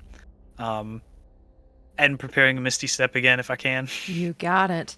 So you take that bow, drop to one knee. And with that, Velphie, you're up. I think she's going to continue bowing. But she did see the professor get hit with a very scary ray.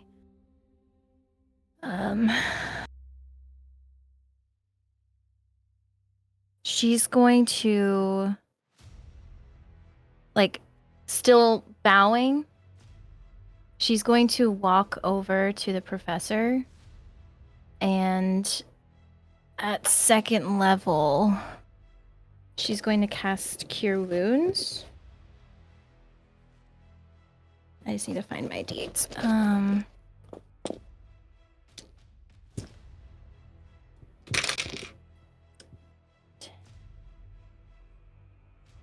17, 18, 19, 20 points of healing. Thank you. I'll whisper while we're down there. Yeah, that was scary. But she's gonna go like right back to bowing, eyes to the floor. Okay. And with that, Velphie, go ahead and roll me a d6. 3. Okay. With a 3, the only person who is not bowing is Ruby. Ruby, I need you to make a dexterity saving throw. Okay.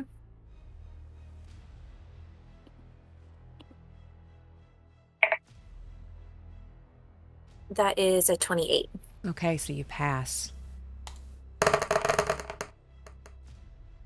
You see this. It's got like this purplish yellow beam starts to form in its mouth as it shoots a disintegration ray at you. And you take 25 points of force damage. And it pushes you to the floor. Since it's directly above you, it forces you down. She has evasion. Would you like to evade? Yeah. So you don't take any points, but you are still standing tall. And with that, you evade it, and you are up. But I did see Professor Friedrich's hand go up. What's up? I changed my mind. Never mind. Okay, Ruby, you're up.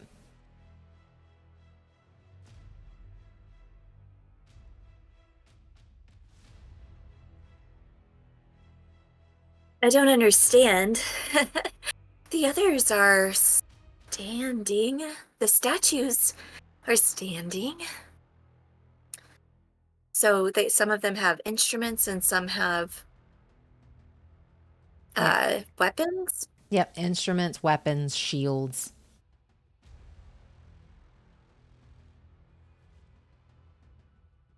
Ruby has, I believe, a trident as a weapon. Let's see. I think that's what it is. She has her crossbows, but probably a little less.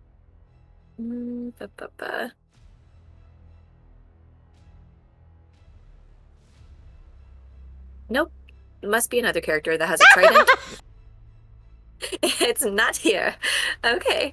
Yeah, she's just gonna pull out her crossbow and gosh. I just don't think she would have put together the like context clues of like needing to bow based on like her investigation of the statues. So she just kind of gets out her crossbow. She doesn't have an instrument. This is her weapon.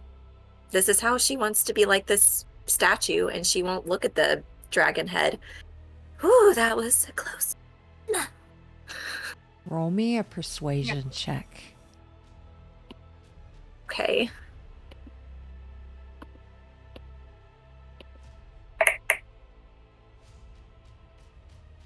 Okay. 16. Okay. All right. With that, it is now Friedrich's go. Well, I'm feeling a little better. I didn't get hit, and I'm bowing. So I'm just going to keep bowing. And with that, at the top of the order, you see it slink back as it sits on its haunches and just turns its head side to look at you. And then you hear that ticking. The statue's eyes begin to light up. This red and gold color. What are you doing?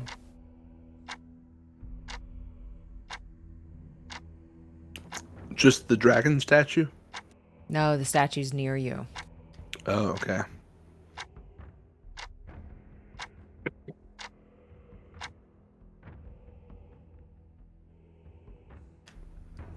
We're still in initiative order, right?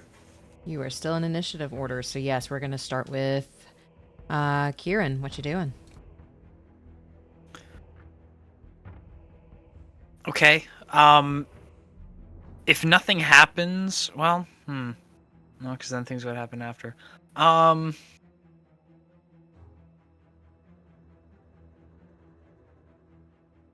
guess he would raise his eyes a little bit to see, or raise his head, I mean, to see if anything happened before.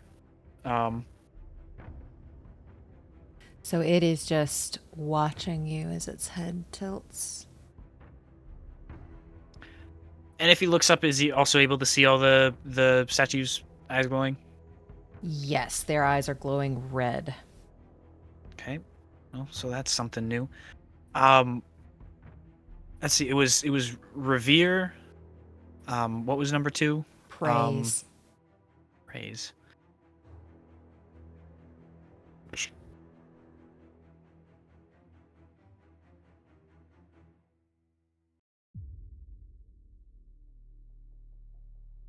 Hmm.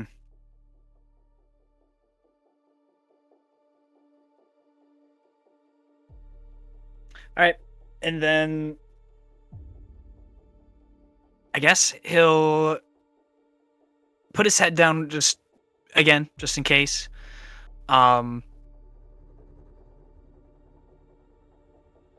Put one hand up and still gritted teeth. If you could see his face, he hates doing this, but he'll put one hand up and your mercy is bountiful.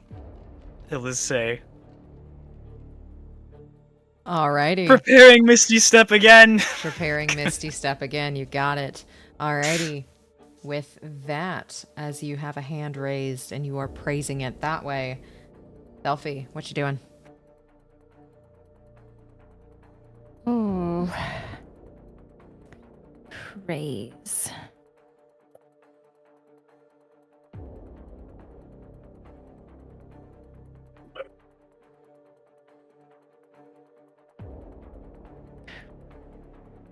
Praise. So she kind of glances around when the dragon pulls back. And I assume she sees the red eyes. And every single statue has glowing red eyes. Yes. Okay.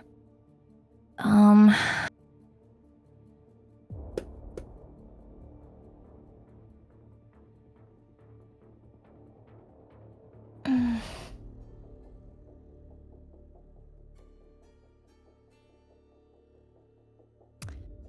only thing that I think she would probably do is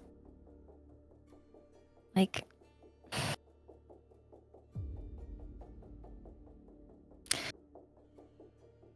she'd probably like, you know how like when people like literally praise like this, she might actually do that.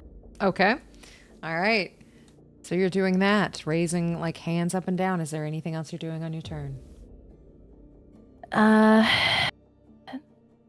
I don't think so. I think she's gonna stay there and oh dang.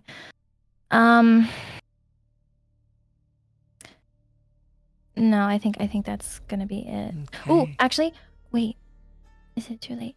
No, go ahead. Wait. Hold on. Okay, yeah. Can I cast mirror image? Go for it. Sick. Okay. And now that's my turn. Alrighty, you've cast a mirror image. With that, it is the dragon's go. Quirin, roll me a d4.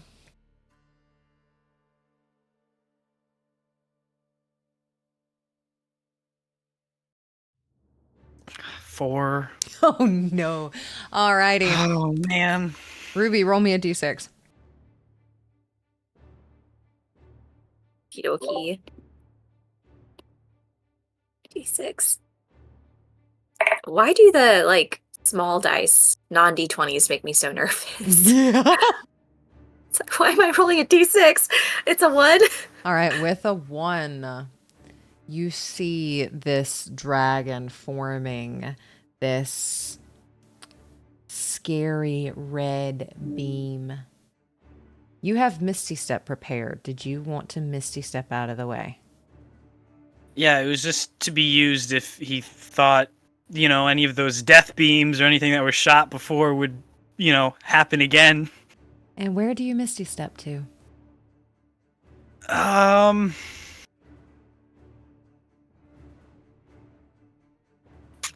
go. Oh, wrong one. 5, 10, 15, 25, 30. We'll go right there.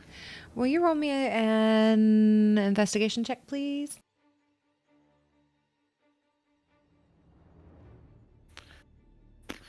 23. The statue that you're standing next to with the lute glows a little brighter as you get closer to it.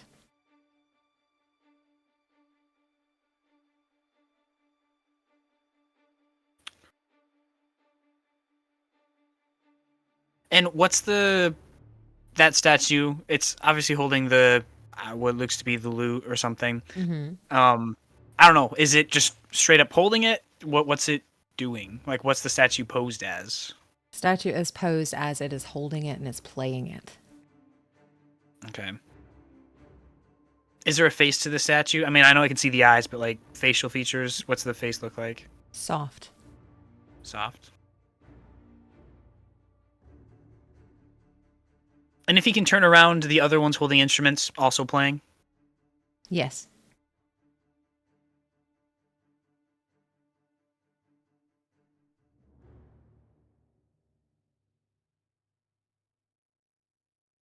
I guess he'd look over to where Fred and Vel are. Okay, doesn't like verbal. Maybe he wants like a hymn or something. And that'll be it. I guess he'll prepare another. Wait, maybe he went. Wants a hymn Oh, okay. and prepare another Misty Step. And we'll have to hold off on that preparing until the top of your turn. That's right. As this dragon shoots this red beam at where you once were. This is a beam you don't know what it is yet. As it fires it off, and with that, Ruby, it's your turn. Did you say a hymn? Oh, I don't think I know any. But a song? She'll just clap. My hands are my instrument. Roll me a performance. Okay.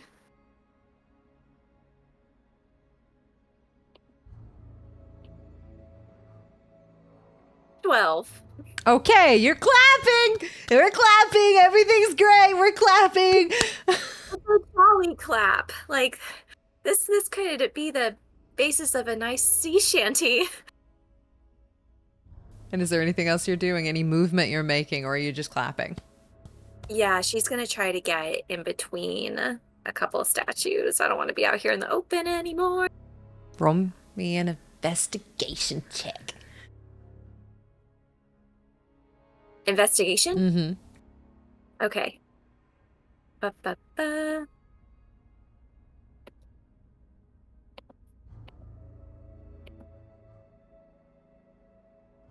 That is okay, I'm proficient, 19. With a 19, the drummer starts to glow a little bit brighter red as you get closer to it.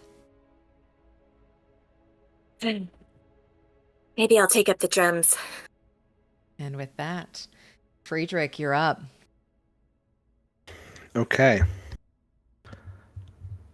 Do I... Okay, as I prostrate myself in front of this thing, do I see the lute and the drum glow like they do? Roll me a investigation check. Your DC's higher. Does bless count for that? I think it's just attack rolls and saving throws. Oh, it's not ability checks? I don't think so. 1 second. There might be guidance. Makes an attack roll or saving throw. No, it's just. Never mind.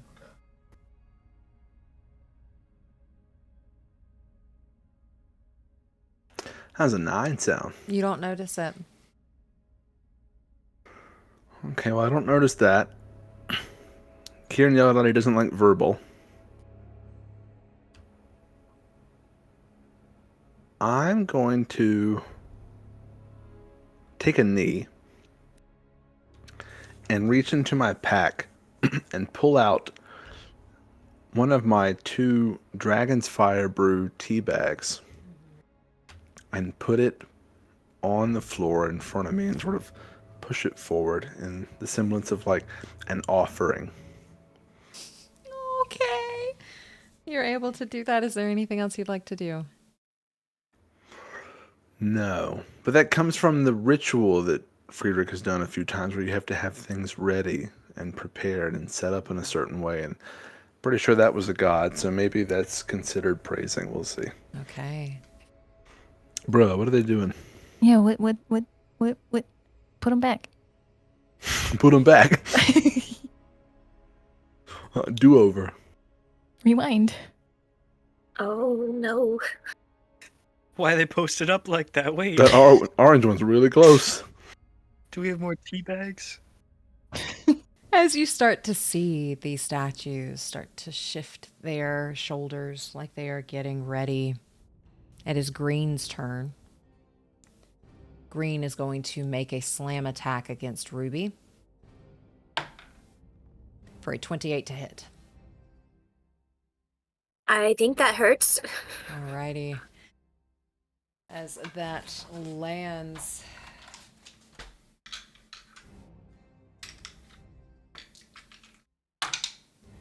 three, 10, 13 points of bludgeoning damage as it slams one of its hands hard against you. Okay. I will uncanny dodge. Alrighty. And then it does have a second one as you take half of that. Cool. Next one's only a 17. Does that hit? That's my armor class. That's your armor class as you take another 12 points of bludgeoning damage as it slams down against you. Okay. And with that, that is Green's go. Next up is Blue. Blue's pretty far up there. It is going to start moving 5, 10, 15, 20, 25, 30. Cannot quite get there as it makes its way towards Quirin. Then it is Purple's turn. 5, 10, 15. It does get to Quirin. It's going to take 2 attacks against Quirin.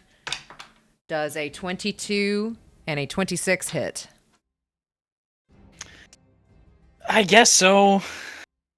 All right, that first one is going to be 13 points of bludgeoning damage. Okay, I think we'll just take that one. Next one is going to be 16 points of bludgeoning damage as it takes 2 attacks and slams them against you. Okay. When you... No, he just had a turn, so he gets his reaction back, right? Mm-hmm. Cool. Do the same thing. What is it? Uncanny dodge? Is that what Uncanny it is? dodge. Yep, that'll half it. Yeah. Cool. Doing that. Alrighty. As they take those attacks against you, no emotion on their face at all. And it is now Red's go. Red, Quirin being the closest. 5, 10, 15, 20, 25, 30. Gets right up on you. Is going to make 2 more attacks. And that is going to be a 16 and an 18 to hit. 18 hits. All right. Don't worry, that's not too much. It's only 8 points of bludgeoning damage as it takes its attacks against you. One whiffs, it goes too far over, and then the next one hits you directly. And that is its go. Quirin, you're up. Oh, wait, so sorry. I forgot one. It's Yellow's turn. Yellow, being closest to Friedrich, is going to take a step over to where it's going to try to get right here. It's going to take 1 against Velphie, 1 against Friedrich. Friedrich, you're first. That is going to be a 19 to hit. Shield, all right. As that does not hit. Velphie, 24. Hits. And that is going to be not too much, actually. 5 points of bludgeoning damage as it smacks you. And with that, now it's Quirin's go. So, what is this one? Red, blue, and purple are all within melee? Yes, red, blue, and purple are all within melee. That way you can see. Yeah, that one's red. Yep. Okay.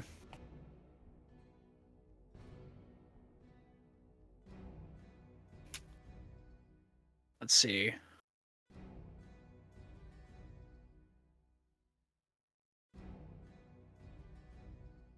I think.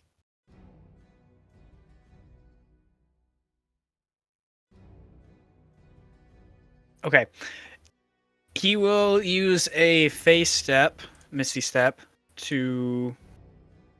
Let's see, 5, 10, 15, 20, 25, 30.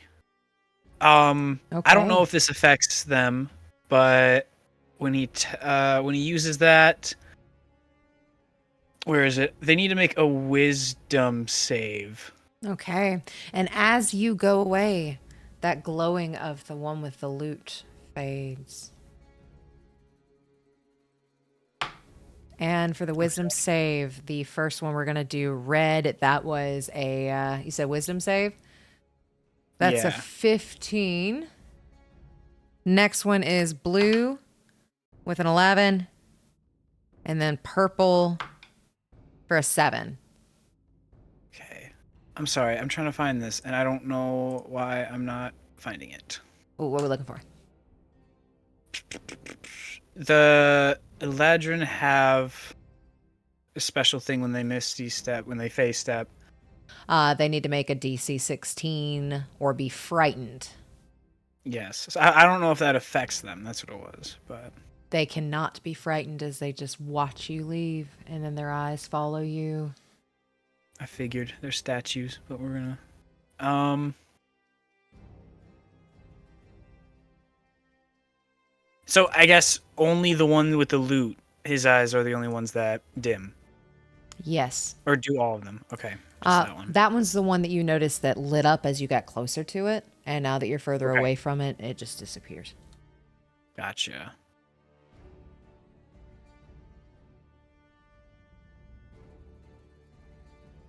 Okay. I'm gonna use the movement. Just go a little bit further. 15. Roll me an investigation check. So this guy's eyes light up. Natural 20. This guy's eyes are lighting up as you were starting to book it towards it. Okay. Just gonna look towards Fred and Val again. What the hell? And that'll be it. Is that all your movement? I if he has more, it's like 5 feet. I'm pretty sure that's all of it though. Okay, with a natural 20, though, as you get closer to the one that is holding the violin, you start to hear violin music. Very low music. Like a hymn.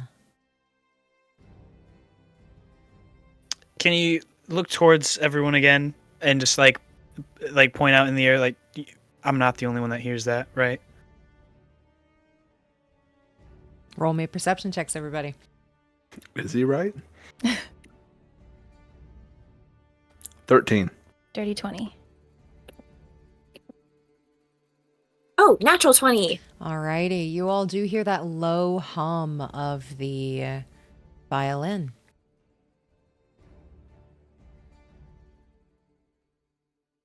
If that happens when you get close to a statue, get close to the 4, make a song. I don't know. I don't know how it would help us, but that's what's going on. So And you still said you had 5 feet of movement? I don't like actually know specifically. I just kind of moved. Okay. I know I didn't go over 30. I know that. Then you but- got another 5 feet, Okay. if you want to use it. Yeah, we'll go right up to the thing. You go right up to the thing and you step up on the platform that it has, and it lights up a full red, and you all hear the resounding sound of a violin, and it continues to play as you are standing on that platform. Is it moving? It is not. That's not moving. Okay. It's one of the only ones not moving. All right. That'll be it then. Alrighty, and with that, Velphie, you are up. Okay. So Quirin said to go to the statues. Mm-hmm. Okay. Well, I can't make that. So, I am going to use Dimension Door. And I'm going to go. I'm going to do what Quirin did and, like, get up on the statue thing. Okay, now what did you cast to get there again? I'm sorry, I missed it.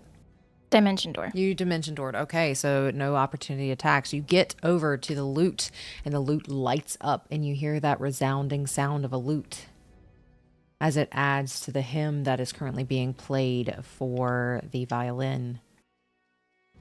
Okay, then I think Velphie would call out, yes, I hear music. Maybe go to the statues with instruments.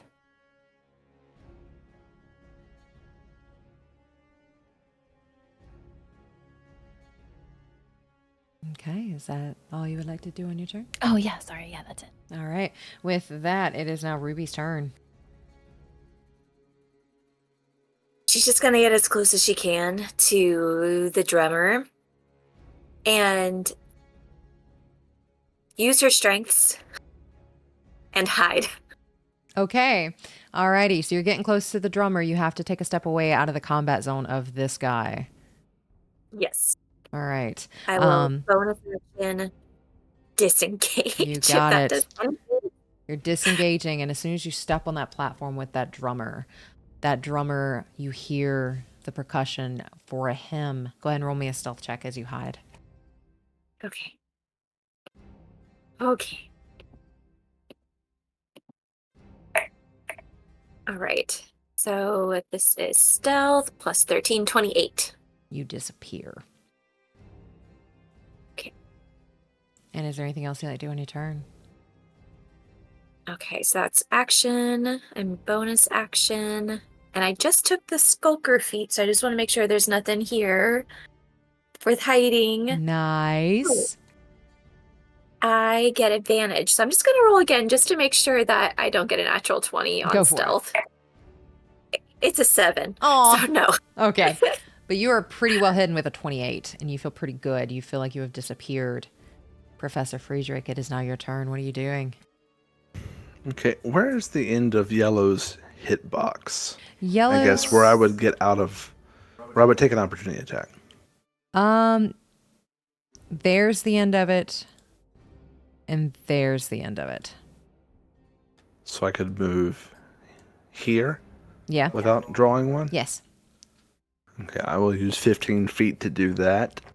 And then I will Misty Step onto the platform with the harp.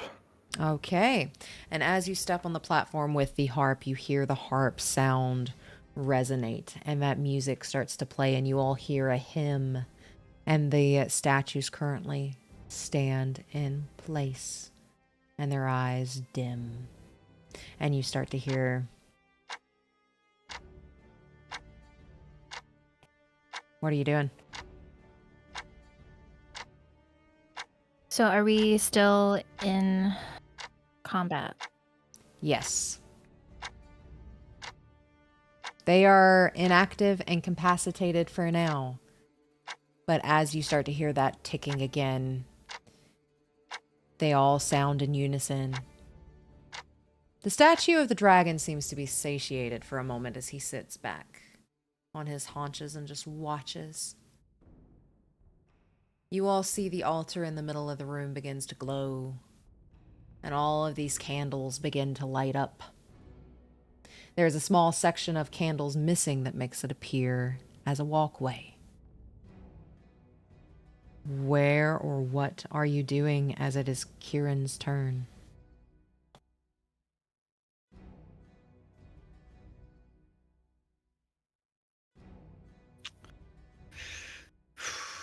Okay. And then the third thing that was mentioned was like prove. What was it? Prove your was faith to me. Prove your faith. I guess first, just to check, if he moves 5 feet away from the statue, does it still continue as it was? Yes, so they have all stopped playing, Oh, and okay. their eyes are missed no that. longer lit up. Okay. Let's see. 10, 15, 25, 30.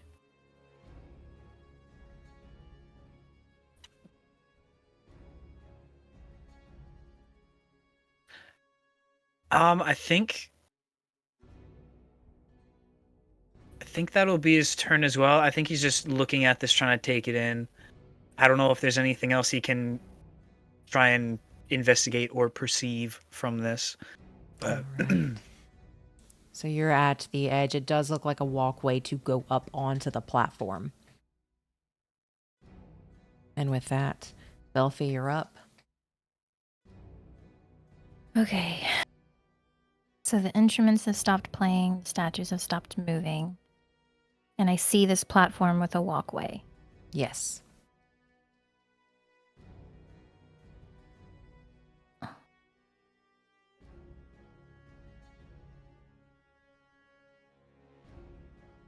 I think she's gonna ask a question to everybody. She's gonna call out, "Do we go to this altar?"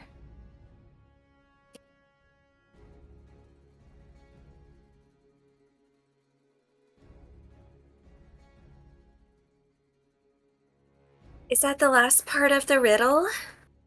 Does it make sense to keep doing what it asks? I would say so. Faith is belief in an outcome, kind of like obedience. Velphie, don't go alone. I'll go with you. Please don't go alone.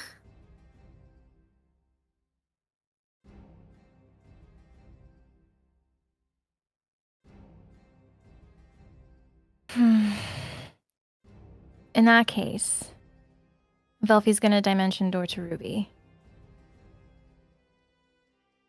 You have dimension door to Ruby. We'll go together. Yeah. Yeah, it's good to do things together when you're unsure. Faith is, I think, kind of hard. It is. It is hard. But we'll get through this.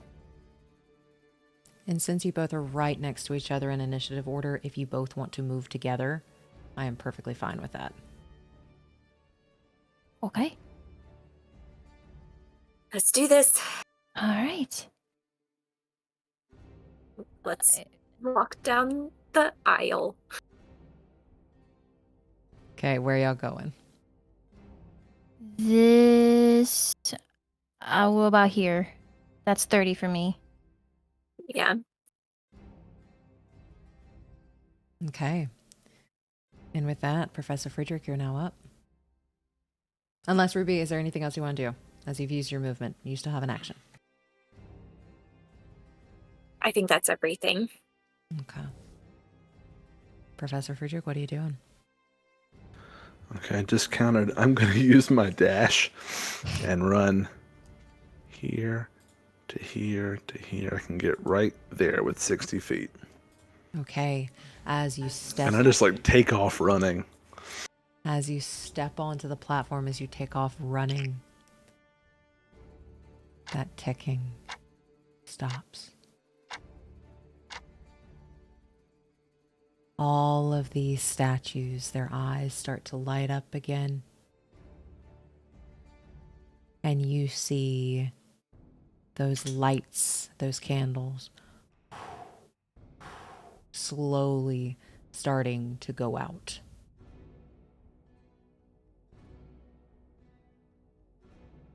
I have to ask, where specifically are you looking?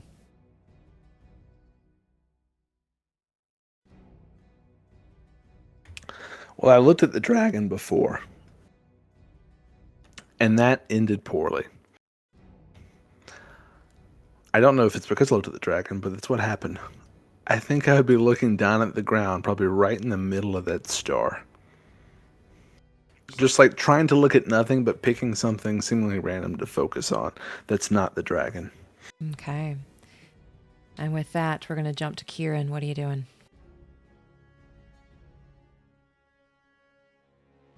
I guess that conversation between Velphie and Ruby, I assume that was out loud. I mean, y'all were shouting across the thing from each other, right? Yeah. Yeah.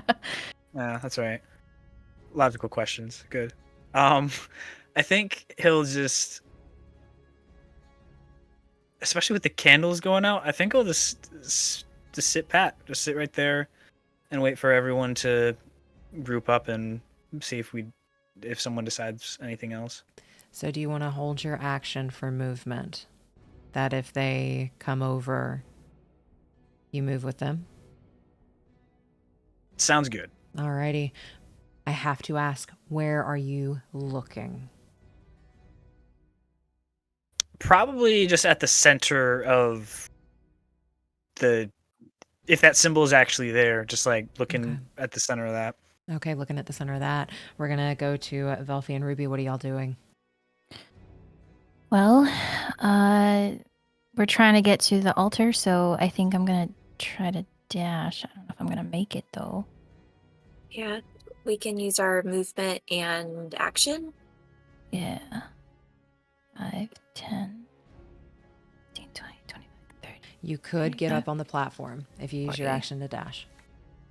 5, Okay. 50. Okay. So that's. I'm gonna leave room for people to get up onto the platform. Okay. Does that count? Yeah. And Ruby, you're going with? Yeah. You got it. Quirin, did you want to get up there too? Yeah, he will follow them. So Okay. he'll lag behind, but he'll follow. And with that, Velphie, where are you looking? She was looking at the professor. So I'd say she's still looking at the professor. Okay. Ruby, where are you looking? I think she's looking down at her hands. Because I think the last time she was this scared, she was alone. So she just looks down and notices that she's not shaking. No. Okay. And with that, you all start to notice those statues start to light up again. And they start to take their movement forward. As you all see the candles slowly starting to go out. Green is going to take its movement 5, 10, 15, 20, 25, 30. Get right there. Blue, 5, 10, 15, 20, 25, 30. Purple, 5, 10, 15, 20, 25, 30. Red, 5, 10, 15, 20, 25, 30. Yellow, 5, 10, 15, 20, 25. And it is right next to Professor Friedrich. Does a 19 and a 17 hit? Shield. Shield, all right, neither one hits. Quirin, you're up.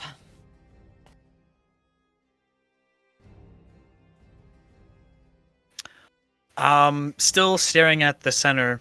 The same.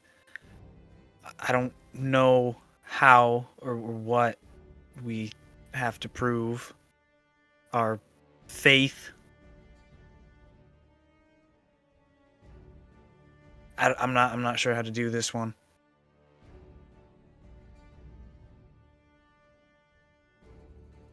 I think he's gonna look around at all the statues moving in. And he might put he'll put his hand like he's putting his hand on his backpack and like he's just trying to find something and just kind of just rummaging through. But he's not he hasn't decided to grab anything yet. Okay. With looking at the statues, which one does your eyes land on for the end of your turn? Yellow's the closest, so no, purple, pink, whatever that is. That one's the closest, so we'll do that one. Okay. Purple. With that, Velphie, you're up. What are you doing? I don't know. She's answering Quirin, sorry. She's gonna glance up at the dragon. Okay. Does anything happen? He's watching with a smile on his face. Okay.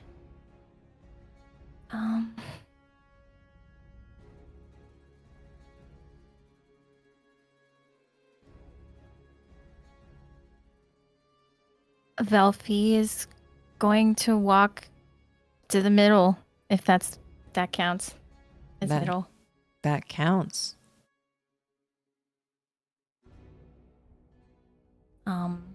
And it just says, prove your faith.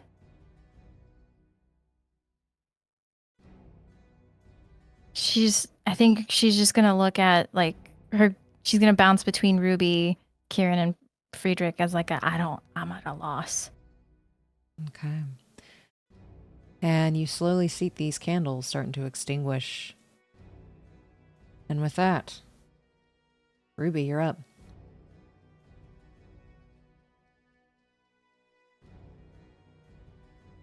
I don't know either. Prove your faith. Faith can be a tricky thing.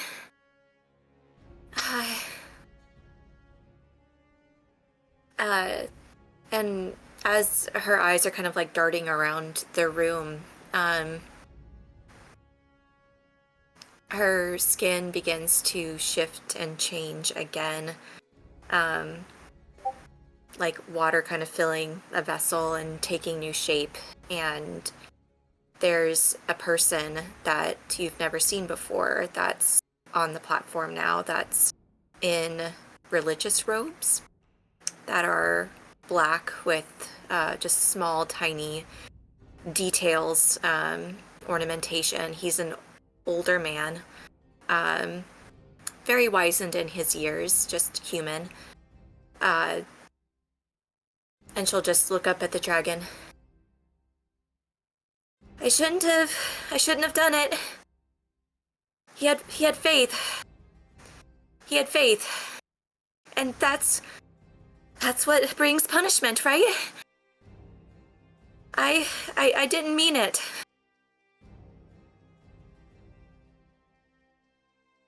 And is that how you spend your turn? I think she's just gonna take a look around at the candles that are left. Are they extinguishing every time we take like an action or like try to negotiate the situation? It's like they're extinguishing with time. Okay. We don't have a lot of time. What happens when they go out?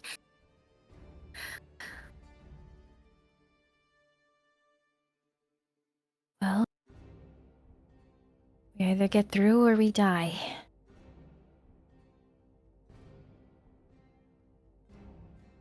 I don't think it hurt me. And that, yeah. Oh, that's her turn. Where do your eyes land? Are you still staring at the dragon? I think now she's watching the candles. Okay. With that, Friedrich, you're up. I'm going to use my action to disengage. Okay. And then walk to the middle beside Velphie. Okay. And I'm going to...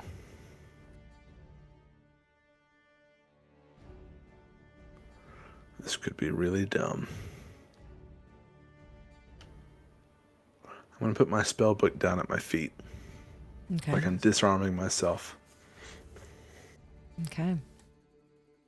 This is how you choose to spend your action. Well, Is it an action to do that? Well, you action disengage. Excuse me. Is this how you spend your Yeah. turn? It is, yeah. Alrighty. Where do your eyes land? They're down on the floor where they were. Alrighty. With that, it is Green's go. Green is going to take 5, 10, 15 step in front of Velphie. Velphie, do you still have mirror image up? I do. Does a 16 and a 28 hit? 16 meets it, and 28 obviously. Roll me d6s. See if it hits you or hits your mirror image. 3, 1. Okay, I think the 1 hits you, correct? I'm trying to find it real quick. Where are you? Rolls a 3 or higher. One of the duplicates is hit instead of you. So yeah, one would hit me. Okay, that's 16 points of bludgeoning damage on the one that hits you, and you have 2 mirror images left. As it smacks down on the altar to hit you, it is now Blue's turn. Blue is going to 5, 10, take 1 hit at Ruby. We're going to move him right there. Take 1 hit at Ruby, 1 hit at Professor Friedrich. First is Ruby for a 27. Yeah. 13 points of bludgeoning. I will uncanny dodge that. Got it. And 21 to hit for Professor Friedrich. I can't shield without my spell book. That's a hit. That's for 9 points of bludgeoning damage. Alrighty, and now it is Purple's turn. Purple cannot move. As one of you is looking at it. With that, it is Red's go. 5, 10, 15, 20, 25, 30. Starting to make its way around. Yellow's turn. 5. Going to step right here and attack Quirin with both. 19s for both. We are going to use our reaction. Let's see, what is it? Arcane Deflection, adding a 2 to my AC. Nice. So that would have put you at a 20. 20. So neither one of those hit. Alrighty, that is Yellow's go. Quirin, you're up. Okay, seeing that purple isn't moving. He's not looking to see what Fred did, so he doesn't see that. I think he'll cast Silent Image. I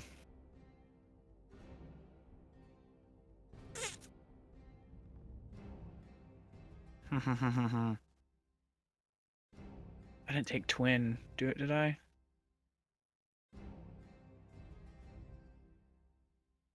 No, I didn't.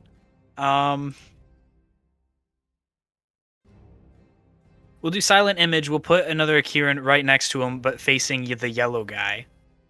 And so the Silent Image is staring at the one, the yellow one. Okay. Hoping that would stop him. Okay. Is there anything else I do on your turn?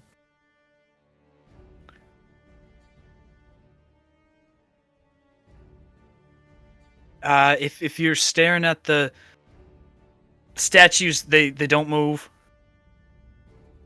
He'll say that out loud.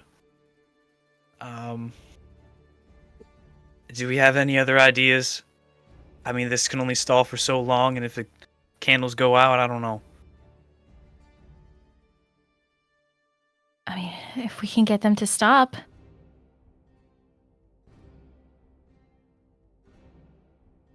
At least we have that. And the candles are slowly diminishing.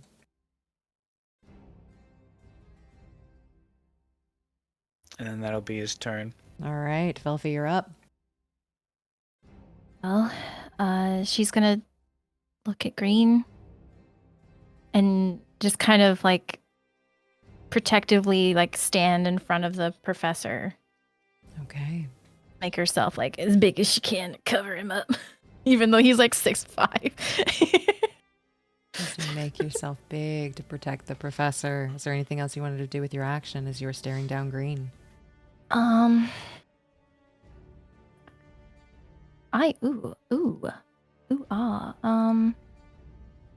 Sick. I think what she's going to do. Features on each target's hit point maximum. She's going to cast Aid at 3rd level. Okay. And she's going to target Ruby, the professor, and Quirin, the real Quirin. I need you to roll me a perception check to see if you know which one's real. Okay. What is your wisdom save? Or what is the spell save? For Quirin? Let's see. 16. 16. Perception check of a 16. Okie dokie. Hey, that is a 16. All right, meets it, beats it. So you can see the slight shimmer to the fake one. So you can target the real Quirin. Okay. So at 3rd level, this, so Quirin, Ruby, and Friedrich, your hit point maximum and current hit points increase by 10.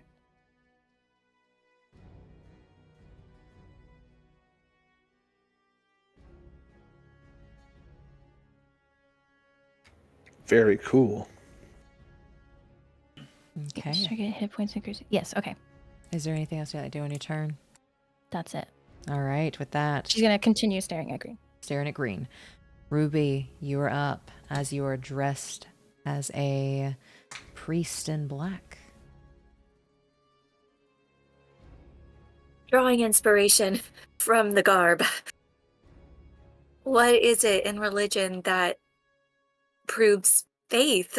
I think she's just racking her brain of like, is there anything she saw or ever heard, or what is it that would be like the thing this thing could be looking for?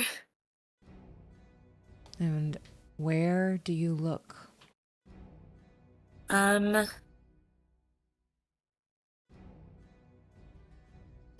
I don't think she...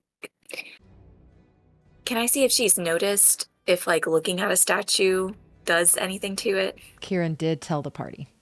Okay. Yeah, she's going to look at... She's going to train her face in a direction no one else is staring. So if there's the one that has no one's eyes on it. Okay, the one in front of you, blue, does not.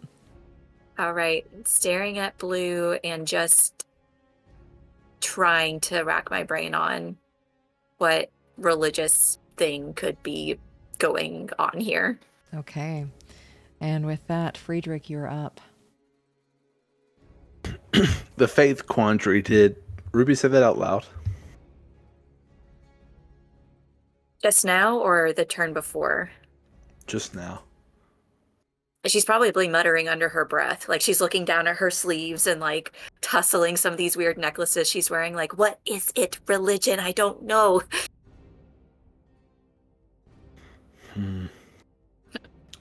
And Ruby's looking at blue, right? So I think I would then turn my eyes up at red, hearing what Quirin said. And then I'm going to call out, faith is sustained belief over time. So I think we just need to hold our gaze. You can't do faith once. You have to maintain it.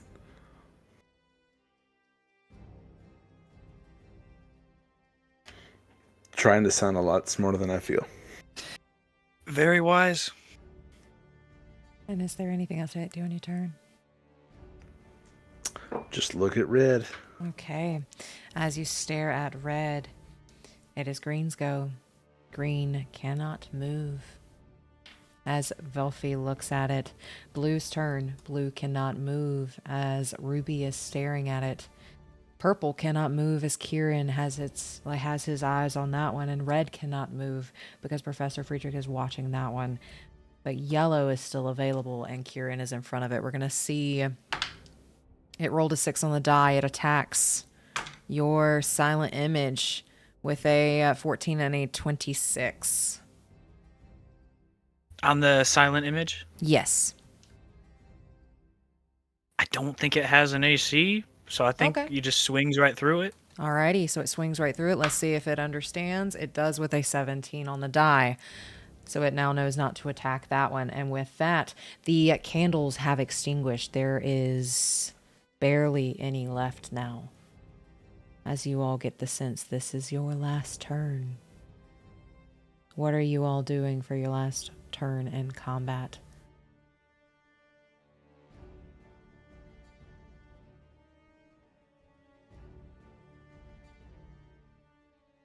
You heard what Fred said. I think he's gonna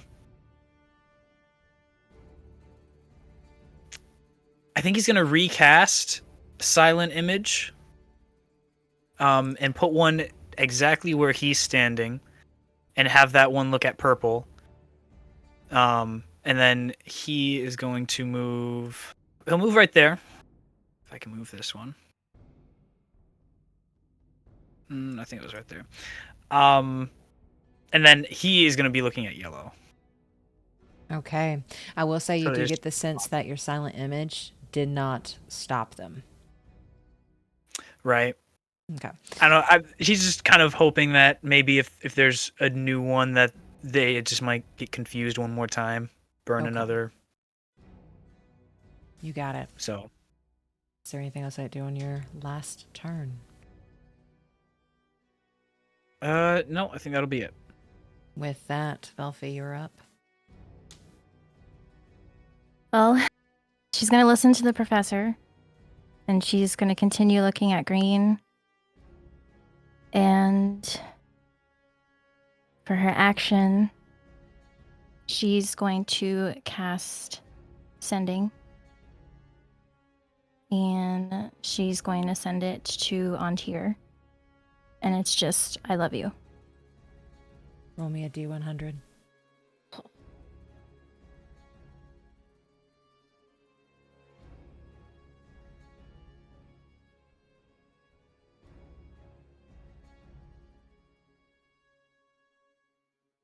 Uh, 16 and 0. So just 60? That would have been, is it 60 and a 0 you said? Yeah, That's- 60 and 0. Isn't that 70? Is that 70?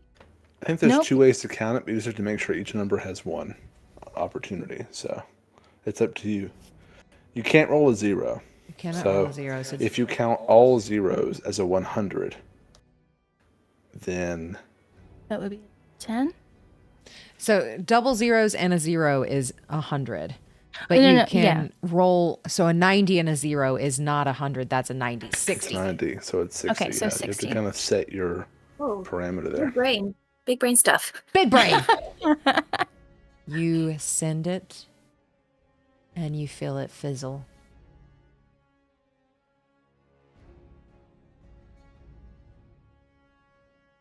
Is there anything else I'd do on your turn?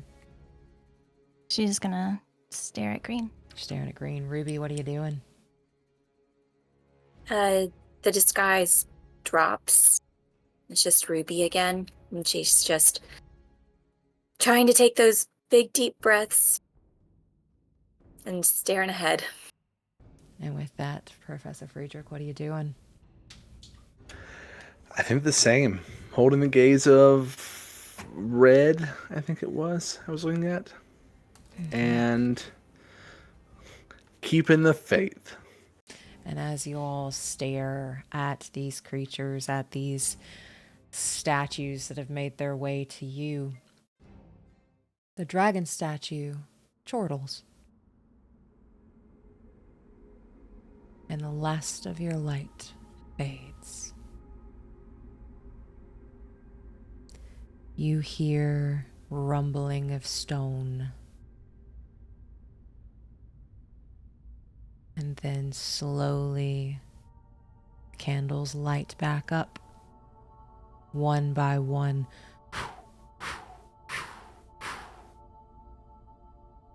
The statues are all now sitting next to the altar. The glow is gone. And the dragon statue then sinks into the wall, revealing yet another door in front of you, with darkness leaking underneath it.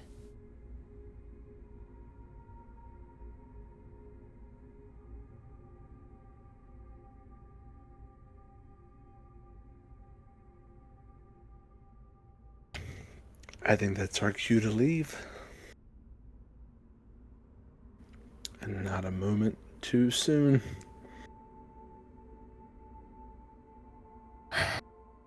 There's like this huge sigh of relief from Velphie.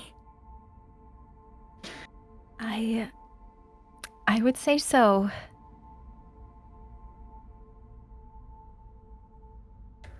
I want to run, but I'm going to walk.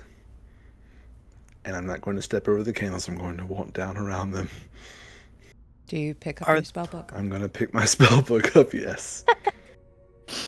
Are the eyes of the statue still glowing, or they gone? They're gone. Any semblance of any kind of life form that was there has disappeared.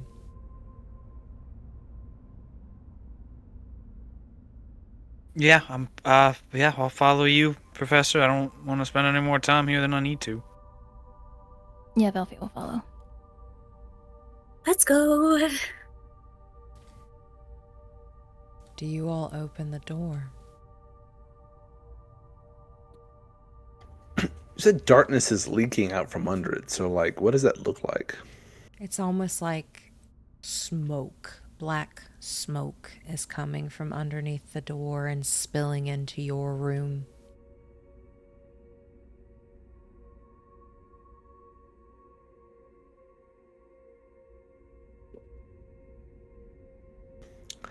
I can't imagine it's any more pleasant, but it's not here, so, and we have to keep going. Well, if we want, we can stand back and I can open it. Assuming it's unlocked. I back up.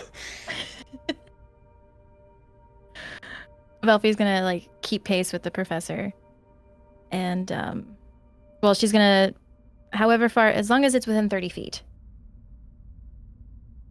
And she's gonna use thaumaturgy to open the door. As you cast thaumaturgy and shove that door open, it's almost like there's a little bit of resistance, as there's something so heavy behind that door that door is really hard to push open. And as you open the dam, it all floods in, and this black smoke starts to swirl around each and every one of you. I need you all to make intelligence saving throws and DM them to me. Well, Are we still blessed? That lasts for a minute. You are no longer blessed. Oh no. Yes.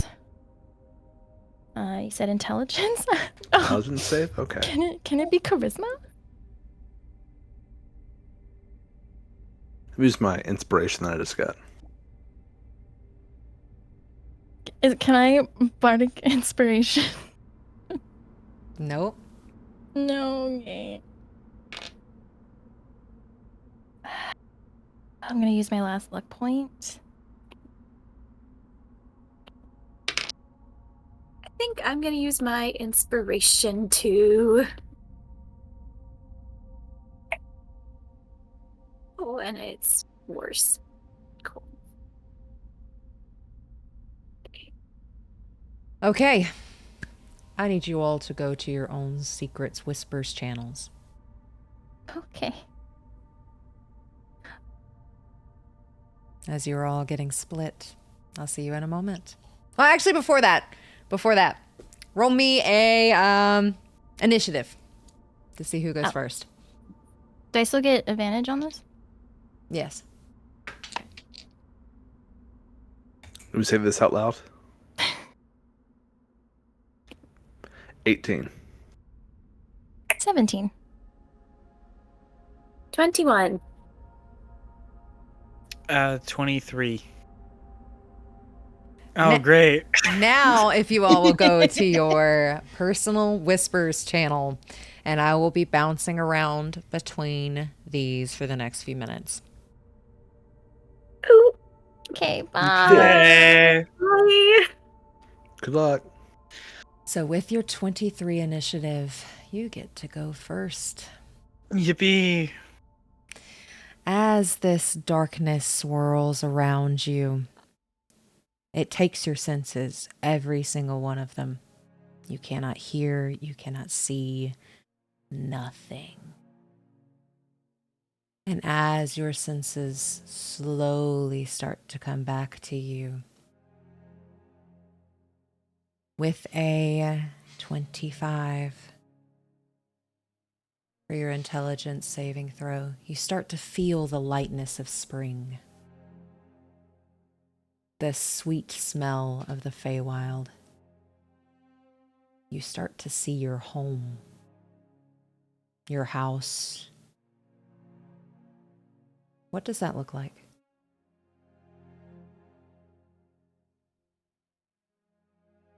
I think, let's see. I think it would be a pretty simple home that's kind of on the outskirts of, I don't really have a city name in mind, but just just a simple house just outside the city. There's really nothing that stands out about it. It probably looks a little dirty on the outside. I mean, it's nothing like, someone won't want to go in there, but it's definitely not kept well, I guess. Maybe some overgrown weeds kind of around the walkway. Maybe some moss growing on the side. But this is in a small area that's kind of a collection of homes that look pretty similar. Okay. So you start to see that, and then you see the door open, and you see your sister. Big, bright smile.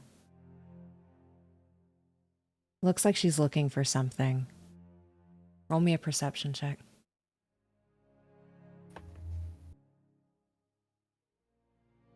18. 18. You can see these black ichorish veins starting at her hand and starting to work its way up. The starting of what she has. But this seems to be early.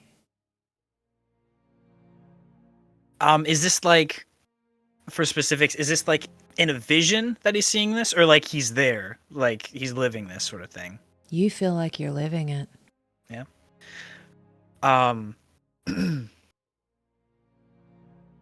He hasn't seen her in like, what, has it been 8 years or so? So for this being the second time, probably within an hour, if I were to guesstimate how long we've been in there, he'll start to see the black kind of start to take over her hand, and he'll take a few steps and reach out a hand. Did I tell you her name? I forget if I had. You did not. No. And he'll just kind of reach out and yell out in a very concerned voice, like, "Eve?" And does she respond at all? As you scream Eve towards her, her face turns around, big bubbly grin, and it's like her whole face lights up. But before anything else happens, you get a glitch. And it's almost like that smile just starts to repeat and then go back and then repeat and then go back as everything fades. You start to see where you are now standing, the decrepit version of your home. No one's been around to take care of it. It's falling to bits. Looks like it is rotting in certain places. The vines, the greenery hasn't been taken care of. It does not fit in with the other houses around here anymore. It is dirty and looks like it's falling apart. You see the Royal Guard bursting into your home. They have the light green, they have lavender and coral colors on. The Royal Guard you used to work with are busting into your house. This looks like official business. What are you doing? How far away is he from the house? You don't see Eve anymore. So he's standing a ways away. You're standing like a street across. So like a tiny Okay. little road across from your house as you see them barging in. Okay.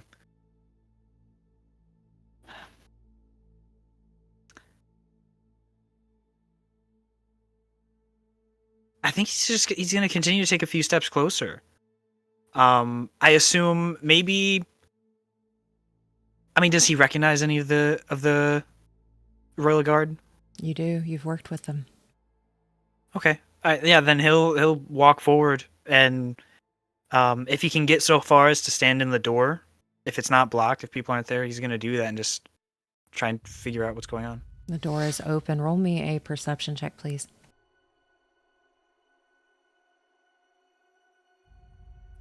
25. With a 25, the door is wide open and you can see inside of it. The guards look like they are looking for someone or something. Probably someone. They go directly to a woman who doesn't even have the energy to get out of bed.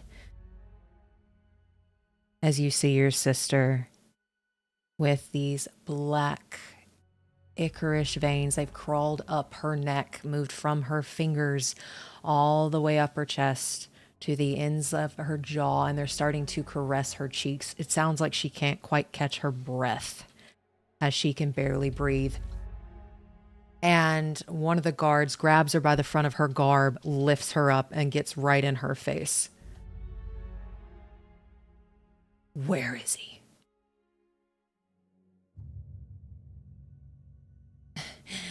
He's been gone 2.5 years. He's not coming back. Are you doing anything? I think, seeing that they're not being too gentle, I think yes, he hears the conversation, but I think he's more focused that they're not being gentle. So he's gonna walk up, and probably as he walks up, what normally is like the pale gray starts to turn a bit more red. Just like a slow, it's just a slow transformation into the red. The hair goes black as well, and he's just putting his hand on the shoulder of the one who's holding her, and just trying to pull him around. Like, stop! Like, just be gentle! Your hand goes through.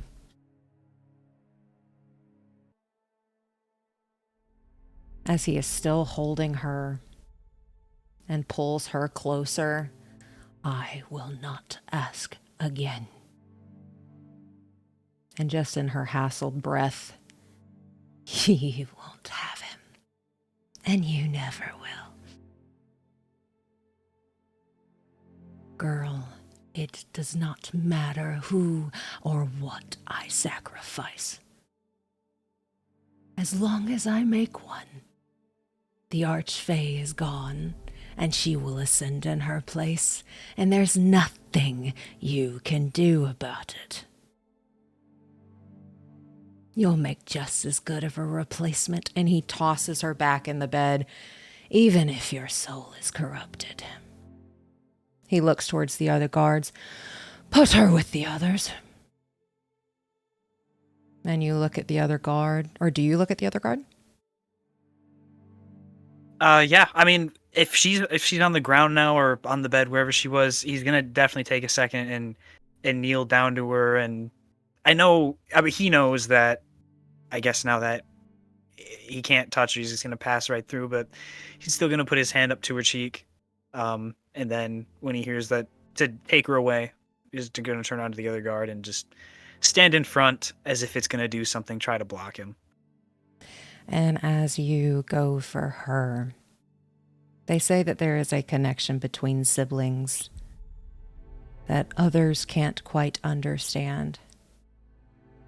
And as you go to hold her cheek, you see her eyes look up in the direction of you, and they get a little wider. She doesn't say anything, but you see relief flood her face as she it looks like she's looking at you. As this other guard comes in, he's younger, and he hesitates. Is sacrificing people to this entity the right thing to do, sir?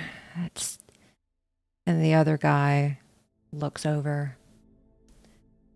It's breaching the Feywild either way, so if we want protection, this is how we get it. Narvosc opened up its door to us all.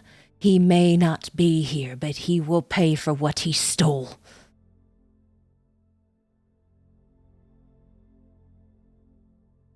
And before you can process any more of what is being said, you hear a whirling, and a door is opened for you.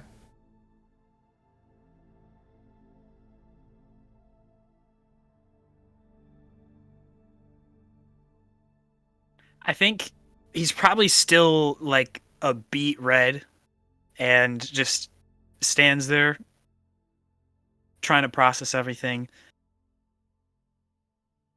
After probably a decent while, he'll go through the door, but he's not calmed down any. So. And as you go through the door, you hear this gentle little whisper that is from her. Hassled breath. Now I can protect you.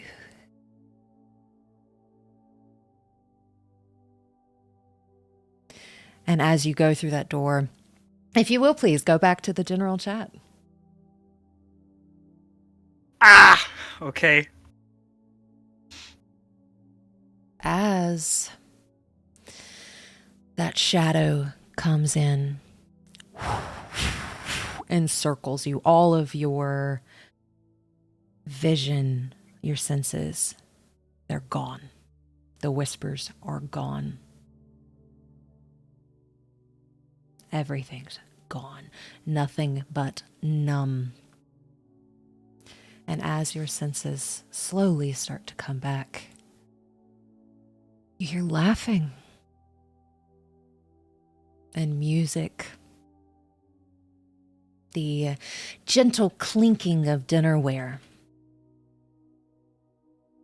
Feet bouncing off the floor to a rhythm of music.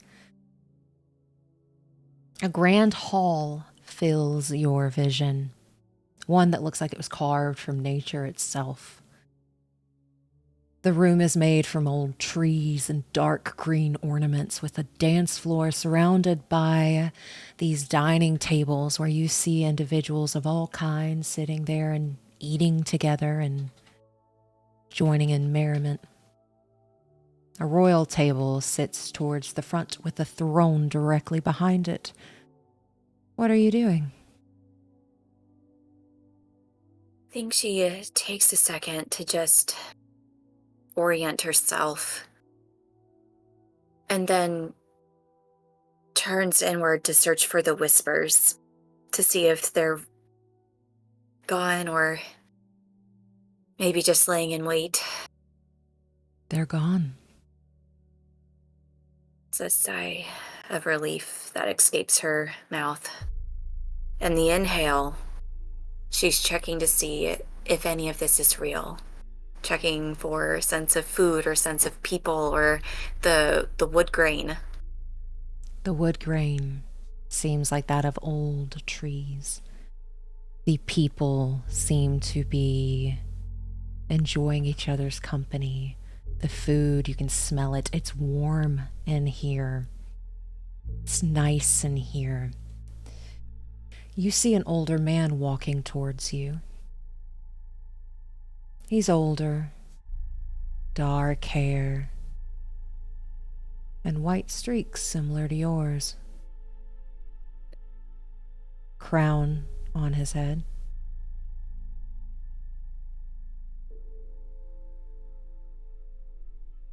I apologize for the intrusion. Once again, I don't know why or how I got somewhere. Where am I? His eyes are a striking green color, and he rushes over and scoops you into a tight hug. Oh. And it sounds like he says a name, but you can't pick up on it.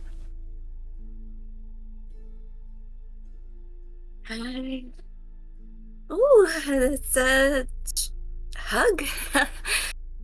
What did you say? And he looks like he's trying to say a name, but you cannot understand it. And he gently, like, holds your cheeks and just gives you this loving, fatherly look. Oh, I'm so glad you're home. Home? I'm sorry, I don't think I've had a home in a long time. Who are you? It looks like he is laughing. That trip must have been longer for you than we anticipated. Why don't we go get you set up with a nice bath, some food, or would you like to enjoy everybody here? I don't know these people. I don't know you. Where are they? The people I've been with. Where are who? And it looks like he says a name, and it looks like there's concern written on his face. You don't hear the name. I'm talking about Velphie and Professor Friedrich and the newcomer, Quirin. Why am I alone? I don't know anyone here. Roll me a perception check. Okay.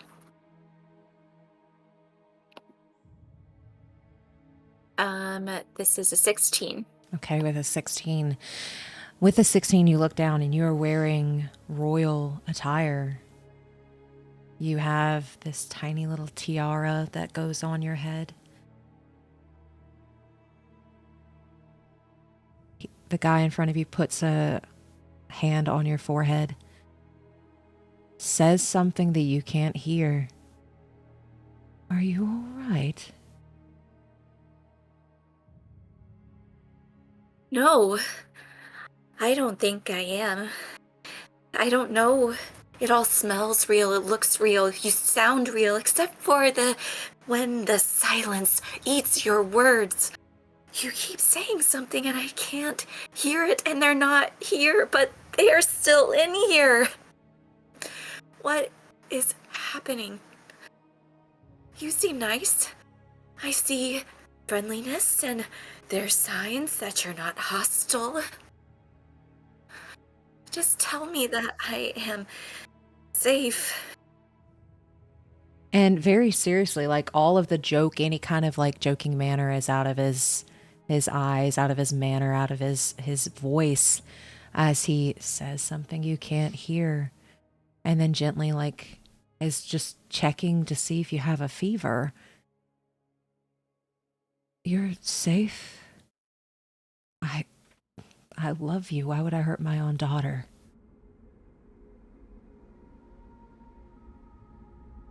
And with that, I'm gonna bounce. I'll be back.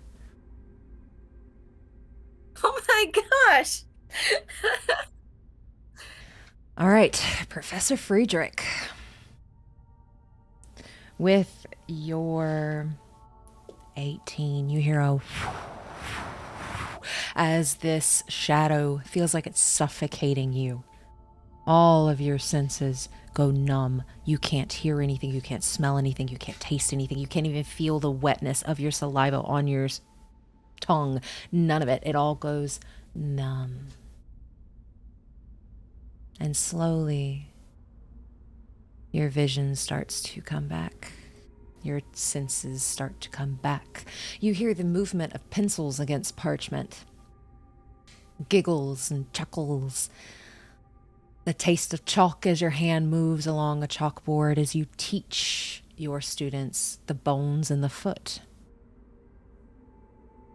Everything is as it should be. You are home, safe in your classroom.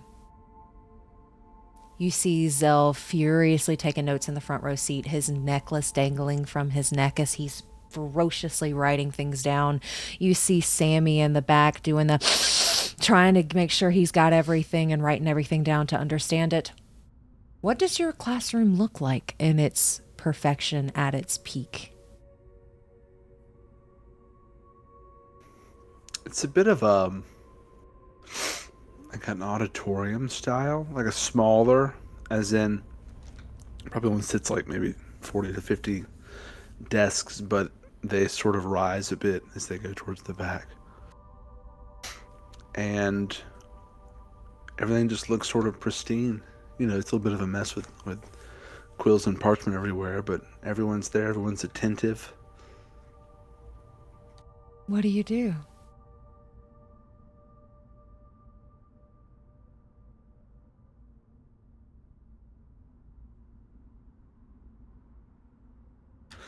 I think I would just keep teaching for a little bit.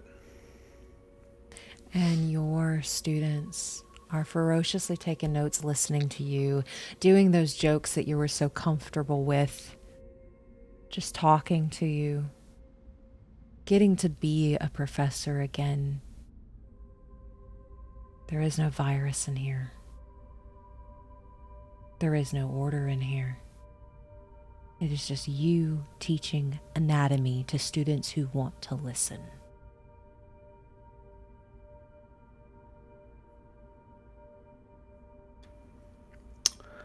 That last realization would shake me from it.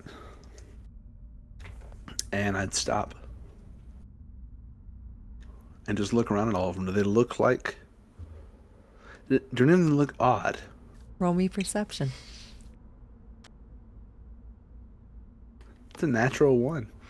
No, they're just got smiling faces. They're excited to be here, excited to be with you. They're talking about, as they're taking their notes, that there's a ball coming up to where they are going to hide the reserves of the extra wine and have like a little party to themselves afterwards, after the order members are done.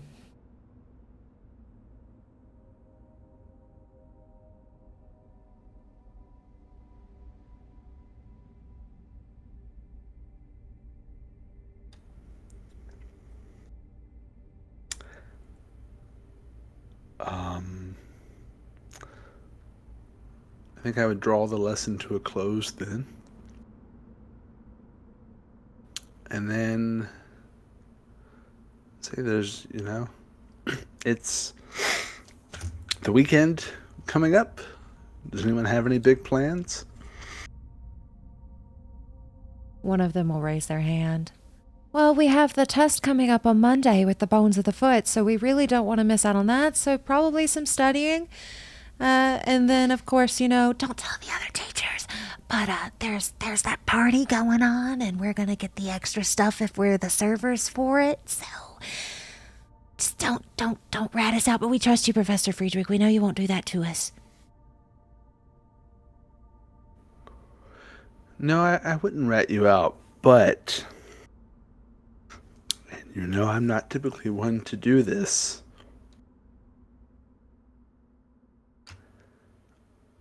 But as your professor and a member of our esteemed order, I will offer all of you generous extra credit on that test if you do not attend the ball and instead study. What? We go every year.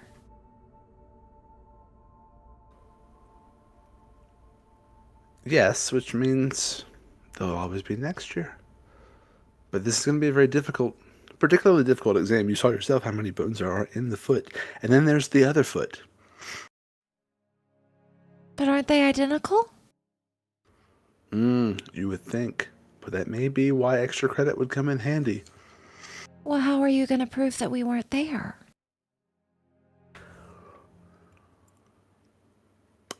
It will be the honor system. Are you familiar with the honor system? The one where you trust our word for something, so technically we could lie and you would never know, but you trusted our honor? Yes, technically you're staking it on your own honor, your reputation. But Professor Friedrich, you're part of the organization too. Why are you telling us not to go? Well, I have to go. I don't have much choice, but if I didn't have to go, I'd probably continue teaching. Maybe we even have a weekend session or something, but Unfortunately, I have to. But I would say I can make it very enticing if you choose to study instead at home or here. Will you leave the classrooms unlocked for us to come in and study? Sure, of course.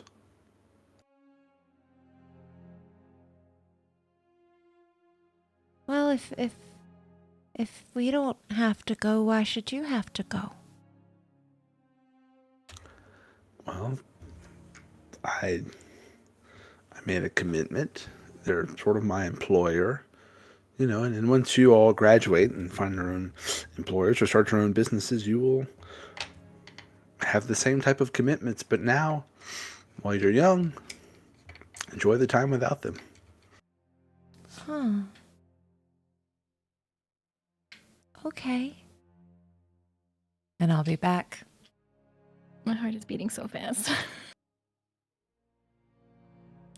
With your 16, you hear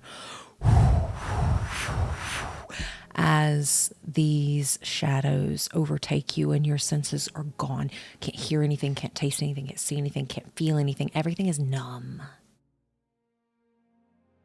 As slowly your vision starts to come back and your senses start to come back.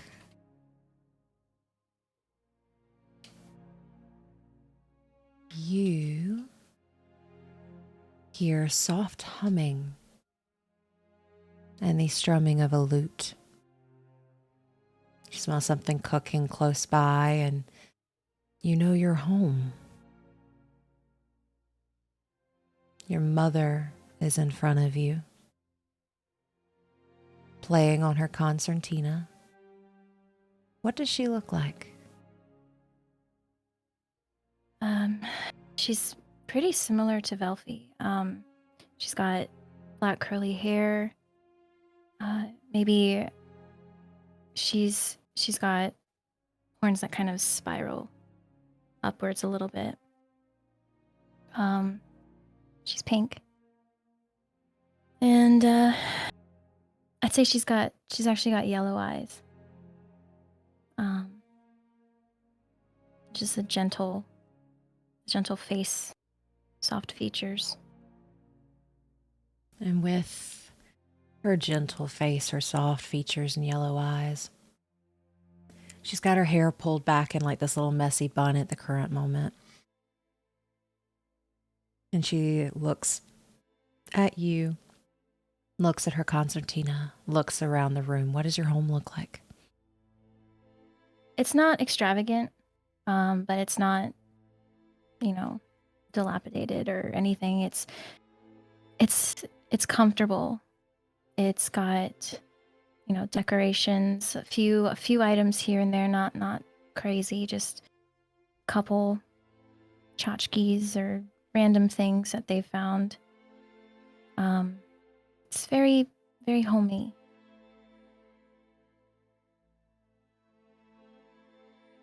We get to play in front of a stage tomorrow at the bar.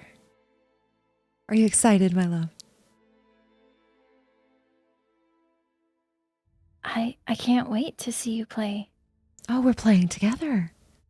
You're still playing with me, correct? You're not. Oh, the stage nerds didn't get to you, did they? No, I would love to play with you. She gives you a big grin. You're gonna do great. I think so. I know so.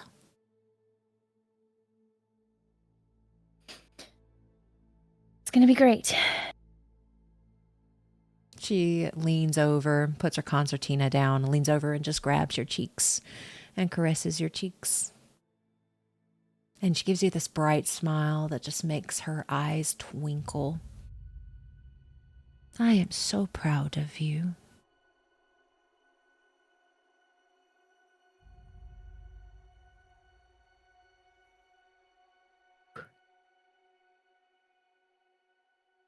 Thank you.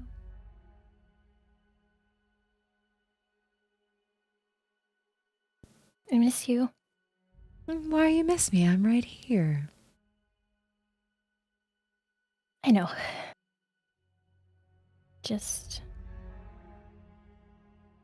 feels like it's been a while. She gives you another big smile and then just pulls you into this tight hug and like rubs the back of your head. Well, I'm not going anywhere. I will always be with you. As long as you'll have me, of course. As long as you don't get rid of me. Always. Always want you with me. Then I'll always be with you. No matter how far away it might seem. Good. I don't know what I'd do without you. Well, as long as I have anything to say about it, you never will.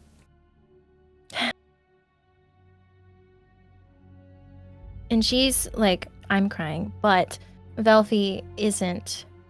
She wants to cry, but she can't get there. And then she just smothers your face in kisses. She'll just wrap her arms around her mom and just take it. And stay here. I'll be right back. What? You can't just do that to me! As you step through that portal, you step through that portal. Did you, in your anger and that rage and turning that beet red with the black hair, can you explain what just happened there? On top of just the physical changes, he swapped season. Originally, he was the winter season for an Eladrin, which is kind of the more like sad boy, depressed kind of vibe. And swapping over to the summer, which is very passionate and aggressive. So that was the shift that he moved to. And are we still in that shift? Probably, yeah. I think we are. Okay. You will take a point of exhaustion, as that was a very emotionally heavy turmoil. And as you walk into this room, you're back in that altar room where you just were, that you just thought you left. The statues are still sitting, but you now see 3 portals. You see an olive green one. You see a bright pink one. And you see one that looks like it's got smoke coming out of it. Okay. What are you doing? And these portals, I'm assuming, like, it's like just solid of the colors you explained. Like you can't see anything on the other side of on the other side of the portal. You cannot see anything on the other side of the portal, but you get the sense it's similar to yours.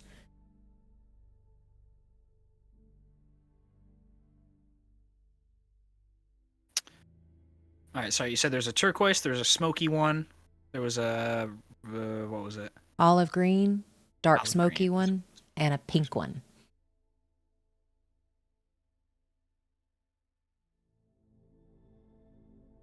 Man.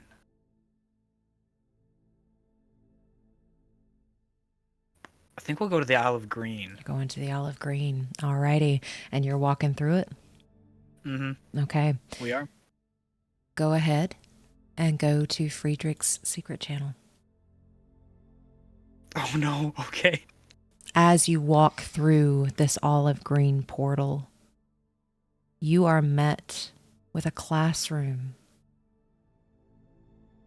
Students are taking notes. They're listening to their professor, who is Professor Friedrich. He's got bones drawn on the board. And they just look so happy to be here. But a few of them look a little confused as something Professor Friedrich has just said. What are you doing? So he's through the portal and he's in the classroom? Where in the like standing in the back, in the front, where about? You're right next to Professor Friedrich. Do I see him? Roll perception. You hear a few gasps, though. Some of the students look at you and go, Dirty 20. yeah, you definitely hear them gasp, and then you look to the left or right, wherever Quirin is standing. Quirin, do you want to describe what you look like? Yeah, as opposed to how Fred usually knows him, he now has red skin, black hair. I think most of his other features remain the same. I think I forgot to mention this earlier. Eyes also turn a pretty bright orange. At least the iris is not like the whole thing. Yeah, hair's black, so he looks a little bit different. Maybe smells a little smoky, perhaps. But gets to the classroom, and he's looking around, and he hears the gasp. So he doesn't think that he's incorporeal, I guess. And so he'll reach out and put a hand on Fred and just... Fred? Is this... What? Do I recognize Quirin looking like this? I mean... Up to you. You definitely haven't seen it before, but aside the things that I pointed out as different, all of his other features are the same. Wearing the same thing, has the same equipment.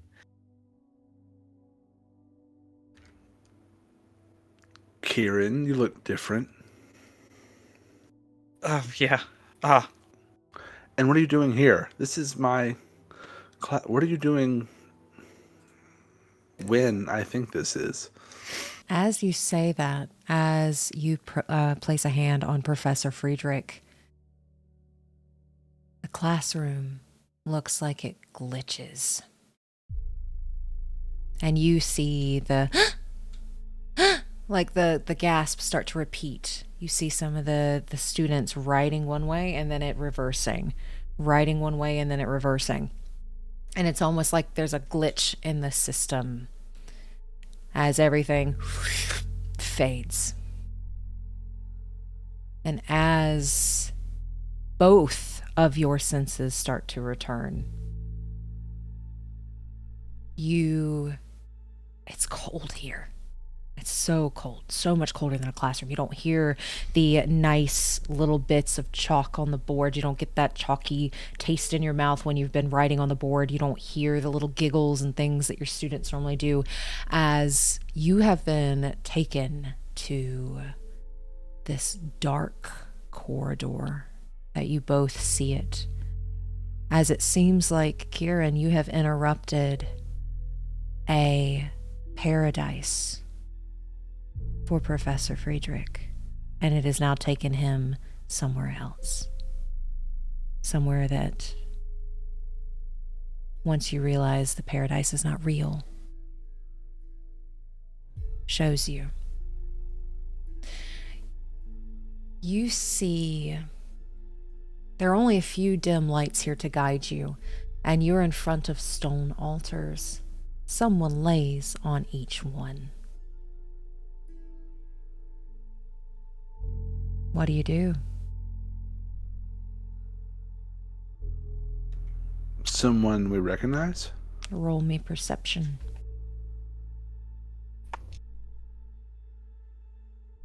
8. Natural 1. With a natural 1, Quirin definitely doesn't know any of these people. This is not a place you have ever seen. This is not a place that you have ever gone. Professor Friedrich, even with that number, you recognize one of them. You just saw them. You see one of your students on a table.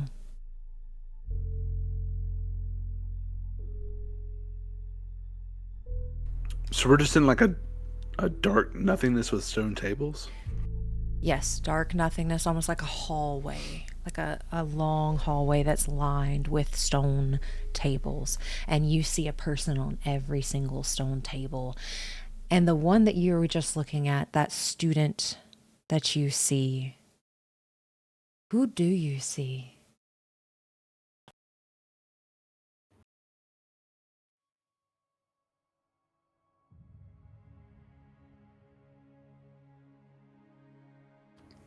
If it's a paradise ruined, I think it would be Zell.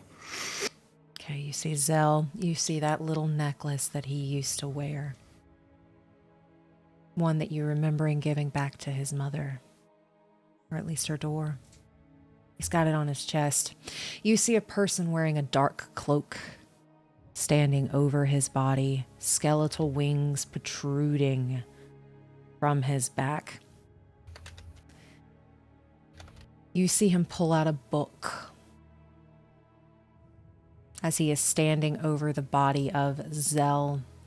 He has dark hair and the most beautiful honey-colored eyes. He looks just like Siren, but older. Almost like an identical copy, but older. He holds his hand over the body, and you see the body begin to writhe, back arching, mouth opened in a silent scream. And you both see this as this person, this being, pulls a small bluish orb from the corpse and puts it into a crystal. And then he continues down the line. And he does this with every one of the people on this altar.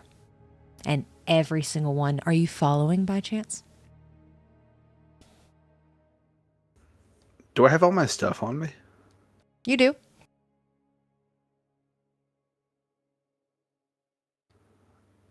After he does that to Zell and goes to the next one, I don't know if this is going to work at all. I'm going to cast Counterspell. As you cast Counterspell, you see it go off. This first time you cast it, do you want to explain what Counterspell looks like?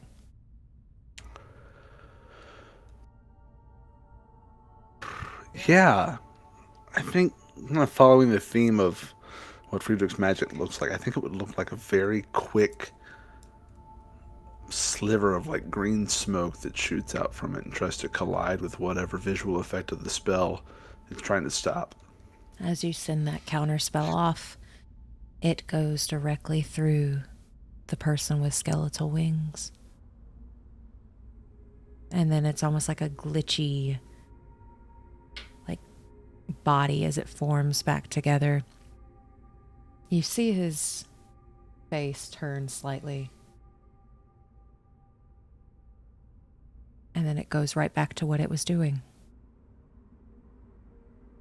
And it pulls another blue orb from one of your students.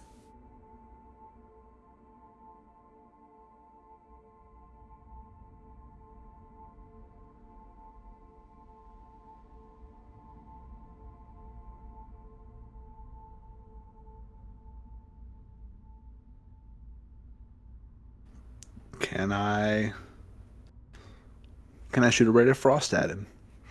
You shoot a ray of frost at him and it goes directly through him. And you see that form dissipate and come back. And then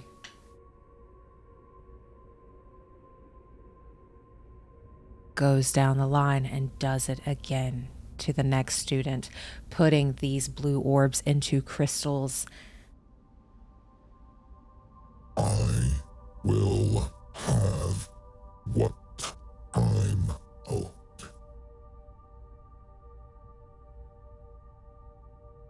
The man turns around and tosses the crystal to something ancient, something powerful.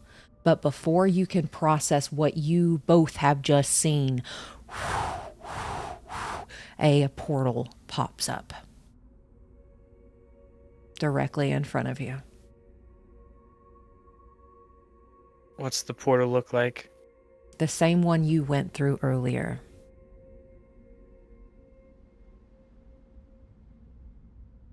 Fred, tell me you know what's going on.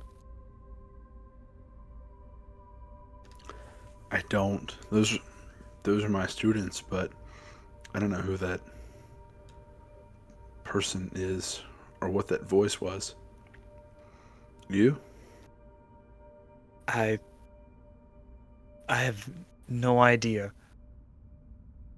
And he looks really angry and frustrated when he says that. What I had, it was like a point in time. I went back and saw. You know everyone here? Where we were, I did. In my classroom, and it was the same thing. It felt like a time that had already happened. But this is, I don't know, I'm assuming this happened at some point as well. I couldn't stop it. But it's like he felt something. Yeah. It's like we're not here, but certain people can sense us, feel us. I don't know. It's like we're watching from the other side of a wall or something.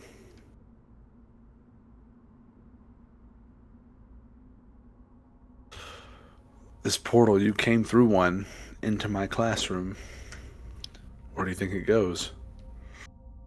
The portals I've gone through haven't taken me anywhere good so far, so I can imagine as much for this one.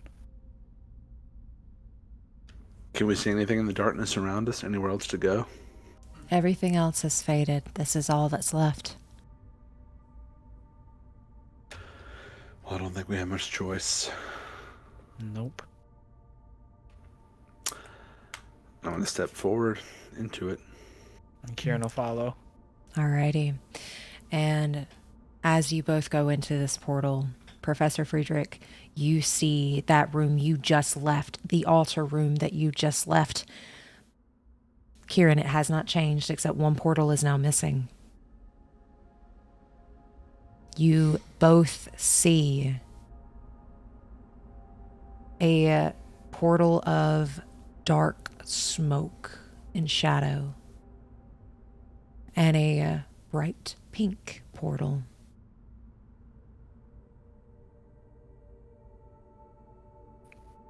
Is Quirin able to deduce that? I mean, I think he might be able to assume that these portals would take him to some of the other party members. Yes, with going through one already. Yes. Yeah.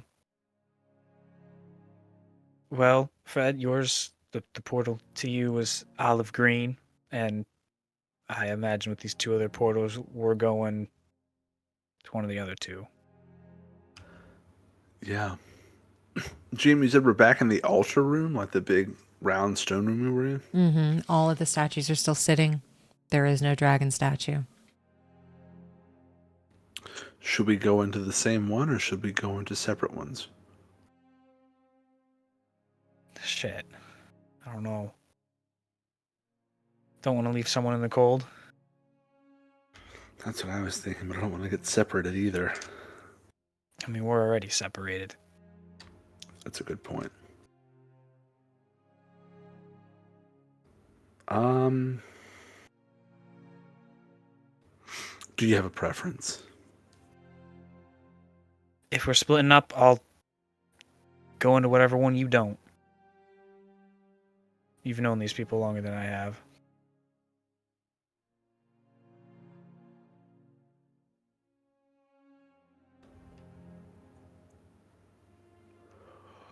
I'm going to walk towards the black smoky one.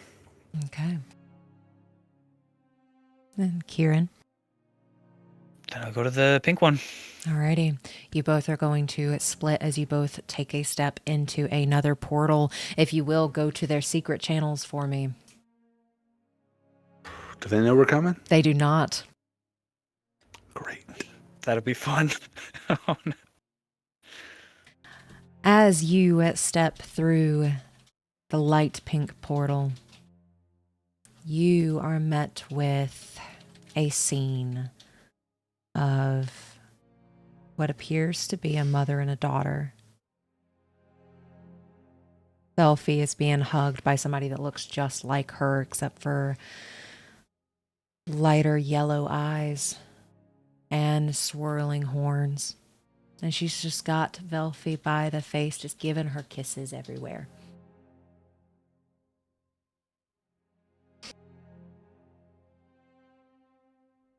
Velphie, your hero.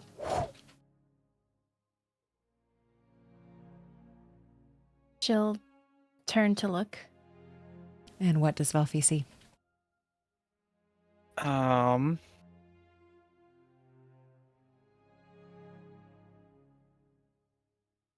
So Quirin stands there.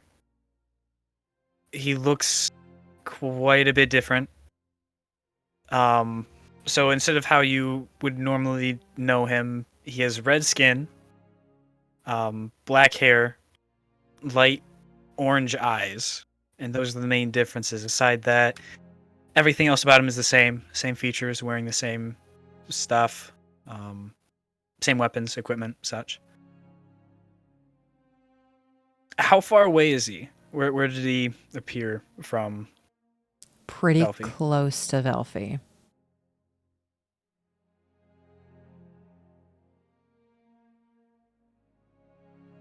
Val?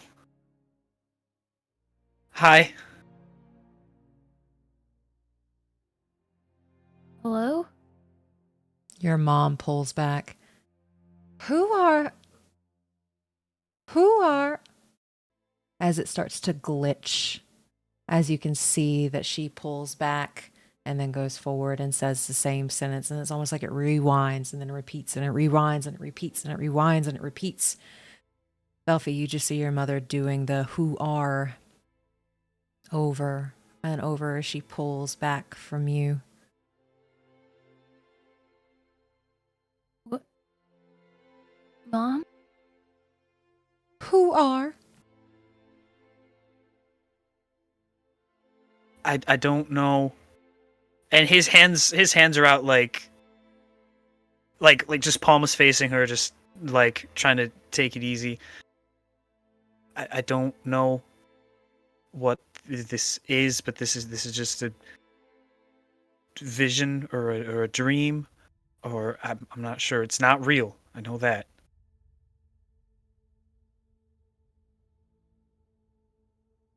I mean, At least not real this current moment.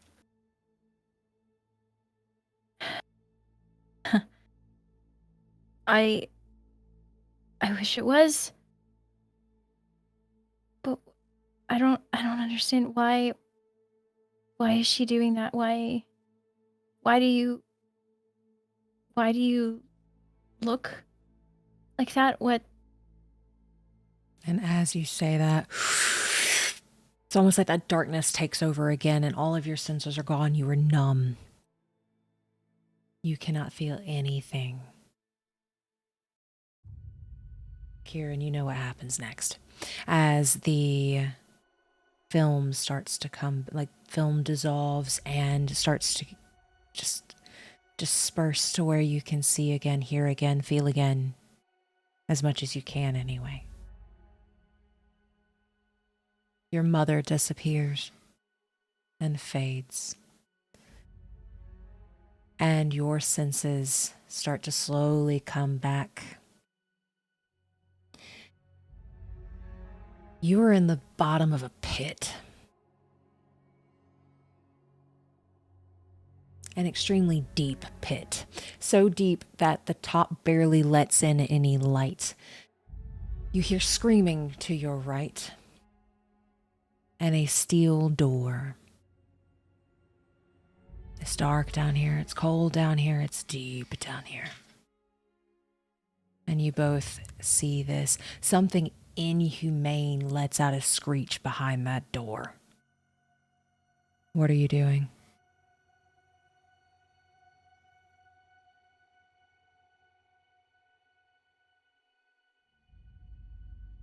What the fuck is going on? I'm not sure. I mean, we were all separated. I went through a portal, crashed into Fred. We split up. I came here. He went to what we assume was Ruby's. I don't know. Like a shared vision or Something of that. I went right to Fred's. We got transported to a secondary place. And then we were out. Okay. Well, and she looks around. So you said black pit, steel door. Is there like a window or is it solid? Solid. So, okay. Well, I don't think we're really going anywhere except for through that door. Doesn't I give don't- us many options, I know. Don't like what I heard. And you're making your way to the door? I guess, yeah. As you start making your way towards that door, you start to hear rustling like something is standing up. Something giant is starting to stand up. And it grunts.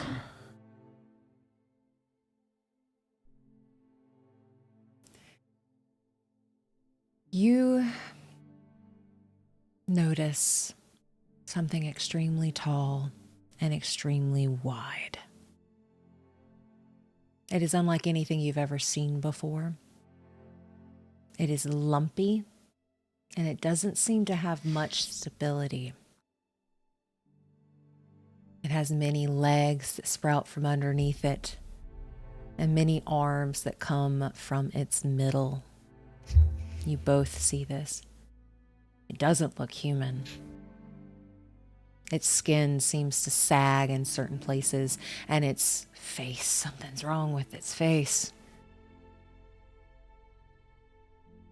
What are you doing?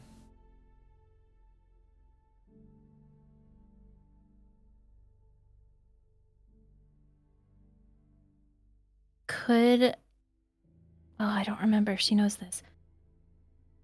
Could Velphie possibly put together that might be the thing in the pit?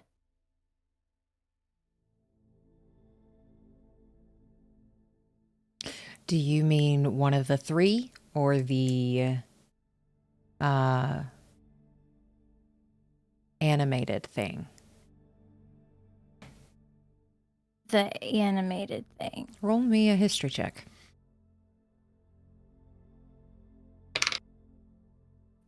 Dirty 20. Yeah, you can get a semblance that this is the thing in the pit, which would put you in the underground.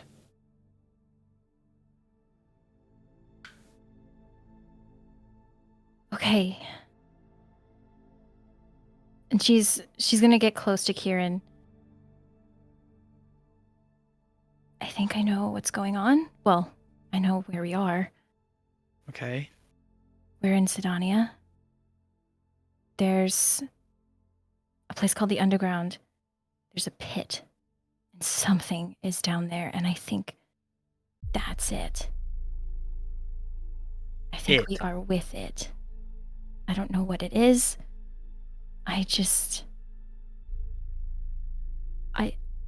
Something with the high table and experiments and past order members and just putting them together. I don't know. I don't know. And as you two are having this discussion, as it slowly starts to make its way forward, the little bit of light that's coming through this pit hits it just right to where you can see it, what it truly is. You notice the reason something's wrong with its face is because of how many it has. Just as it has many arms, many legs, many everything, It has many heads, too. As you take in some of these faces, Quirin and Velphie, roll me perception checks.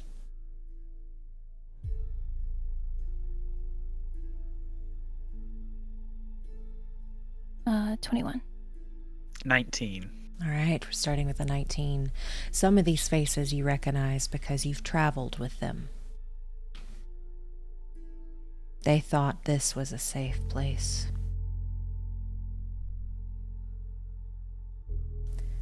Velphie, you see a water genasi's face, similar in features to Kara. Her mouth is wide open, her eyes rolled back, but you see the lifeless face of Vana attached to this thing's shoulder.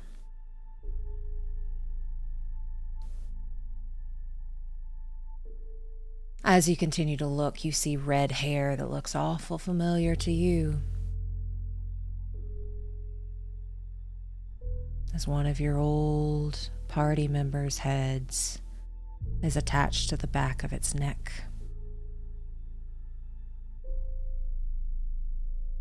Lastly, this one, you feel like you can't breathe.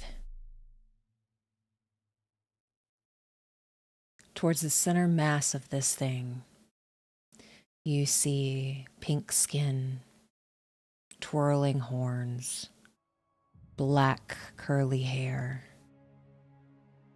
and yellow lolling eyes that just seem to lull with no focus. Her hair is a tangled mess, her jaw is slacked open. You see your mother's face. I think seeing that, she would probably stop breathing and like just fall to her knees, just staring.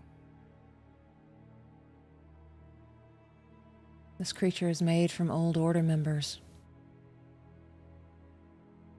and it blocks the door to the right, where that inhumane scream came from. What are you doing? When Velphie goes down, Quirin will walk up and just crouch down next to her and put a hand on her shoulder, still looking at the beast.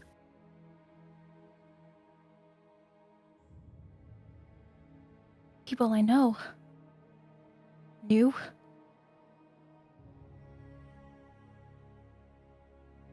My mom. Can't believe she's been here this whole time. I'm sorry.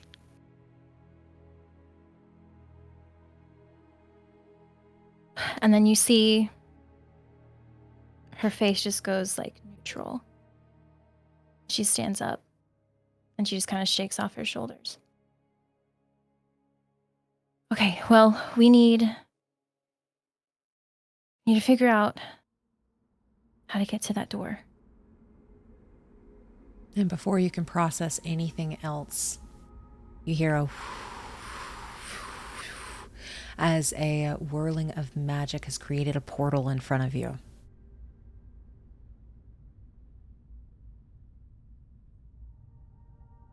What's the portal look like? Same one as before? Same one as before.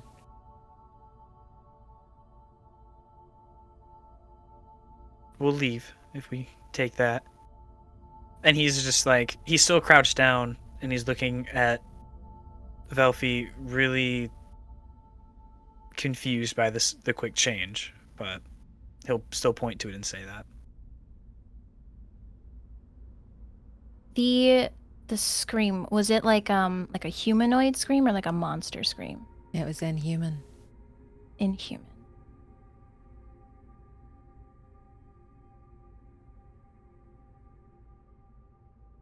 What if they're torturing someone back there? Do we just leave them?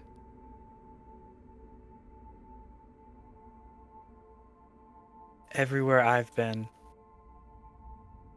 It's like we're here and we can see things, but nothing can see us.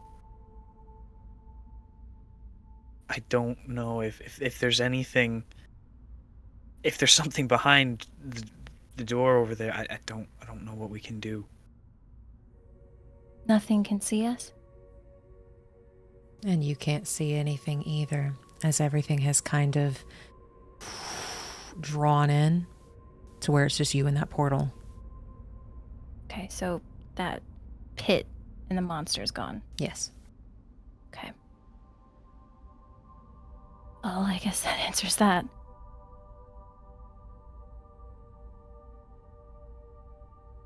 The only option I think we have is this portal.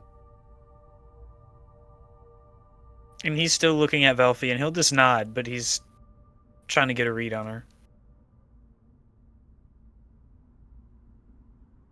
Well?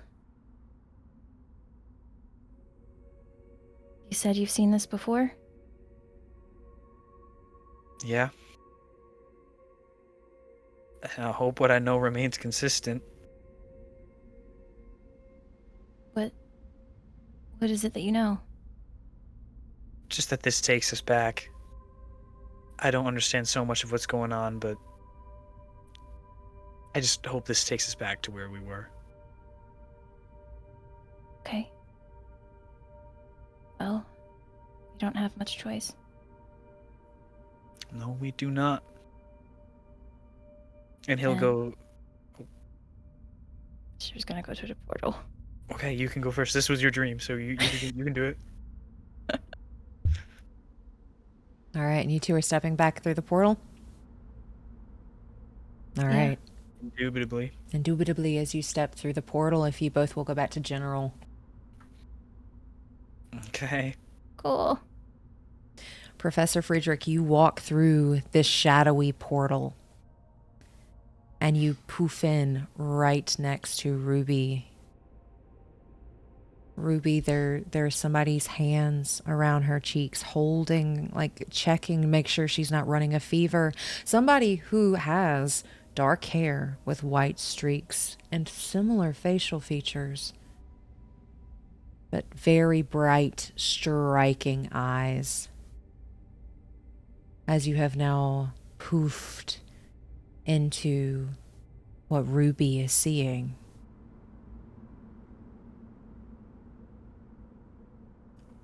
Just gently, as not to startle. Ruby, are you okay?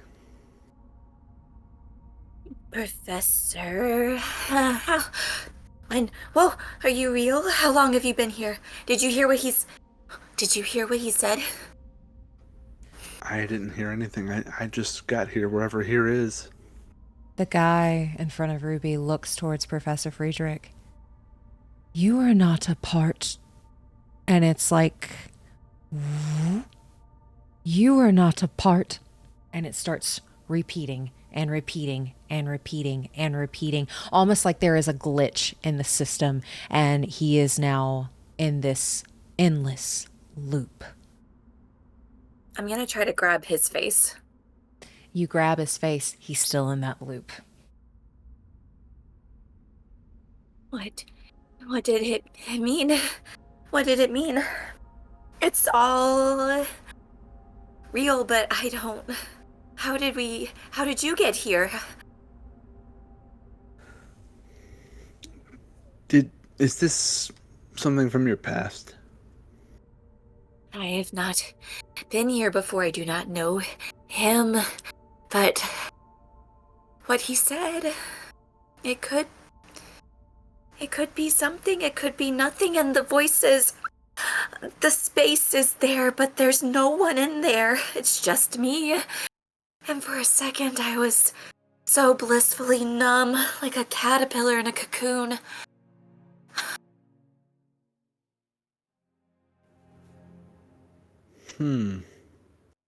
Does it not feel real to you, Professor?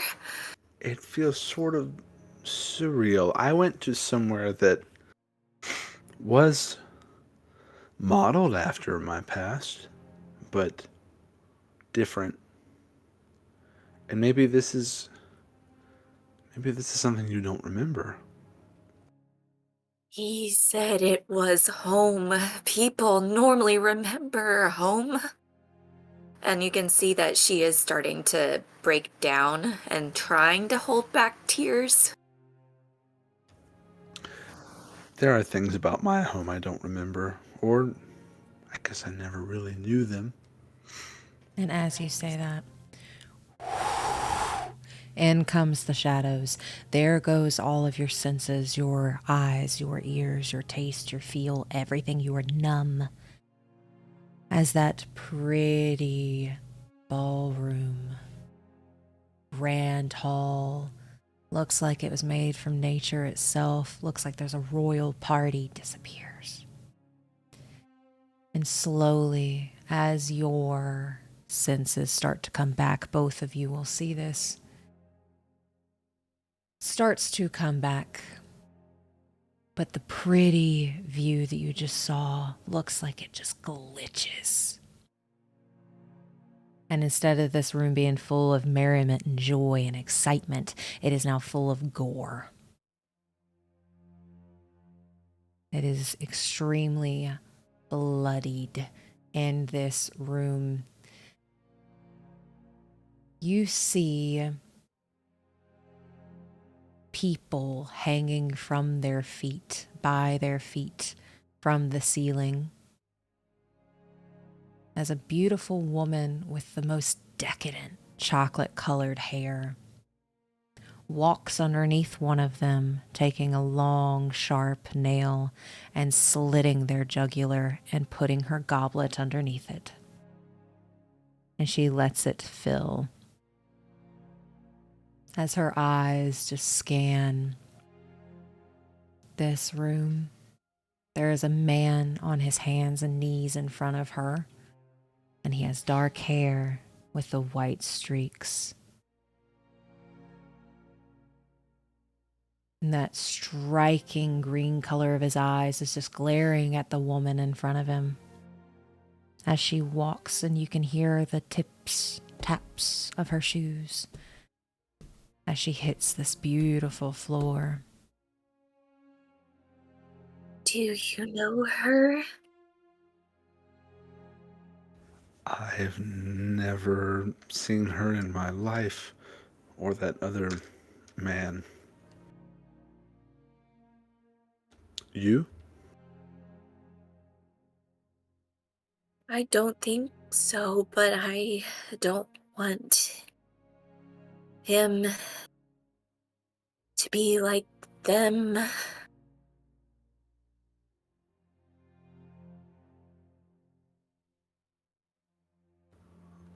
I tried to interact and interfere in something I saw, and it didn't work. It was like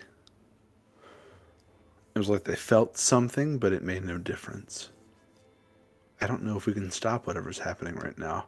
It may have already happened, and we're just seeing it.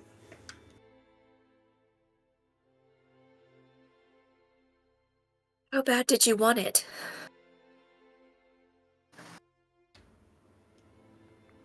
Bad enough to try to change what I knew had already happened. Which is pretty bad, because it's pretty illogical to try to change the past, but I wanted it bad enough to try. I knew you weren't all brains. Sometimes you have to do the illogical. And she's gonna fire an arrow at this lady.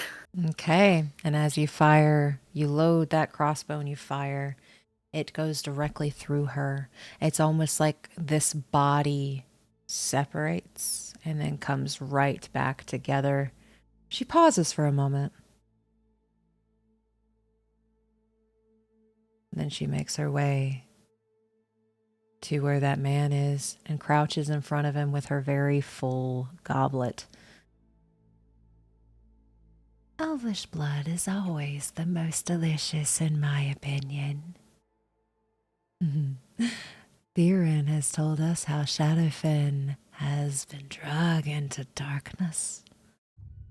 You will tell Mother Mortem what you know of Shadowfen, or I will drain your lands dry.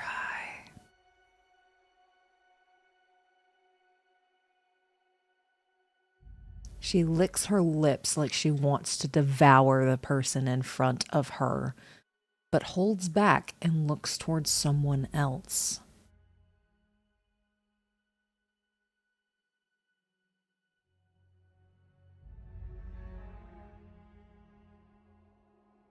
Who is she looking at? Will you describe what your mother looks like?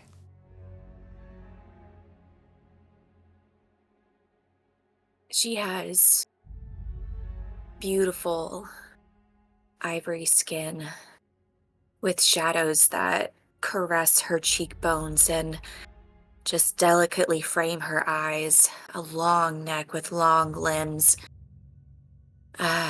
She has dark black fingernails and is usually wearing a beautiful set of armor that is as black as night that blends with the shadows while also being delicate and just looks almost like it could break like a shard of ice. She has long black hair and a smile that would just strike fear into anyone. And you see that smile on her face now as she is staring at the man on his hands and knees, almost like that smile is willing him to talk. Maybe it did. As he looks over at her, we haven't spoken to Shadowfen in 554 years. Last correspondence we have is from Narvosc. Mortem, I kept my end of the bargain. Why are you here?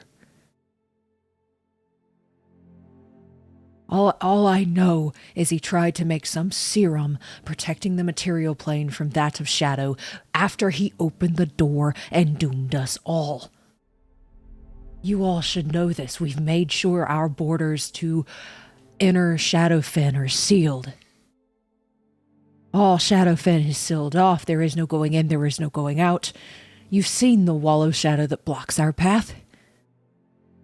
He asked us for help and said the entity wanted souls, and it seems like he delivered them on a silver platter. He said the serum that he made ended up devouring our souls.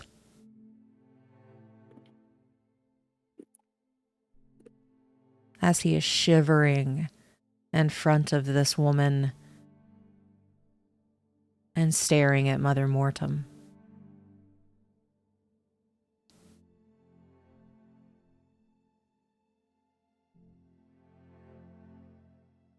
The serum. Friedrich, the serum. That has to be the same one. Right? It sounds like it, but 550 something years, that doesn't line up.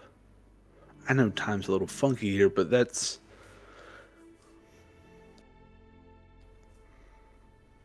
And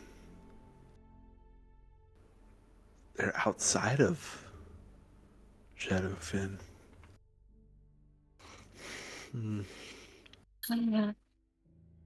Mother didn't say anything about Shadowfen. Mother didn't like to talk of the past. Was she really here? Did she really just watch? Is this how you knew her?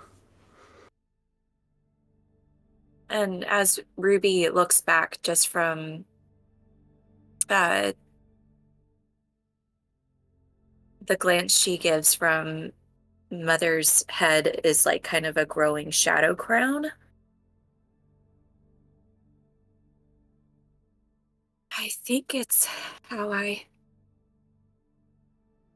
viewed her. Everything. I was so little.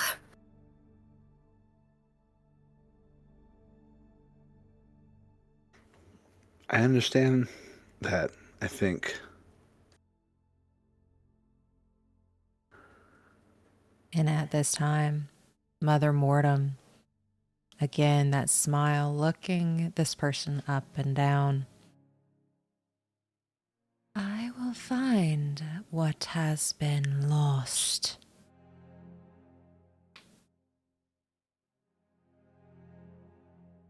And you will tell me how to get there. And y'all then hear as a portal pops up in front of you.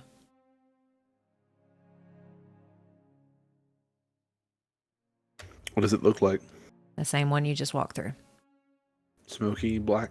That was Ruby's. This one looks like the one that took you back. Okay. I think it may be our only way away from here.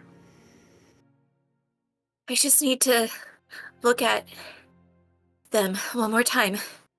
And she's gonna try to go up and examine her mother at more eye level than what she's done before, and get down and just crouch in front of this man and take in all of the details. Reach out and just touch his hair. All right, through the door. And she gives a very audible shiver as she walks very quickly through this doorway. I follow.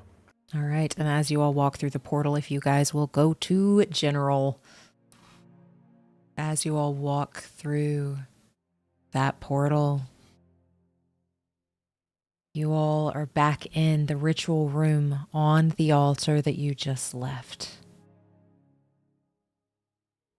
The door that you opened that let all the shadows out is now wide open. It's dark through that doorway, but you can see something that twinkles like little stars. And that's where we're going to call tonight's session. Oh no. Oh no. Brought us Brought back back just for a your- cliffhanger? Yeah, come on. Thank you so much for watching Session 36 of the Order of Narvosc. Session 37 will be out on March 21st. Please make sure to check out our players' social media accounts as well. They are wonderful and they deserve your support. And if you're interested in merch, you can find that link in the description below. Lastly, if this is the kind of content you enjoy, please press that like button, subscribe, and ring that bell. That way you get notified when Session 37 comes out. Remember to be the light that drives out the darkness, adventurer. We'll see you soon.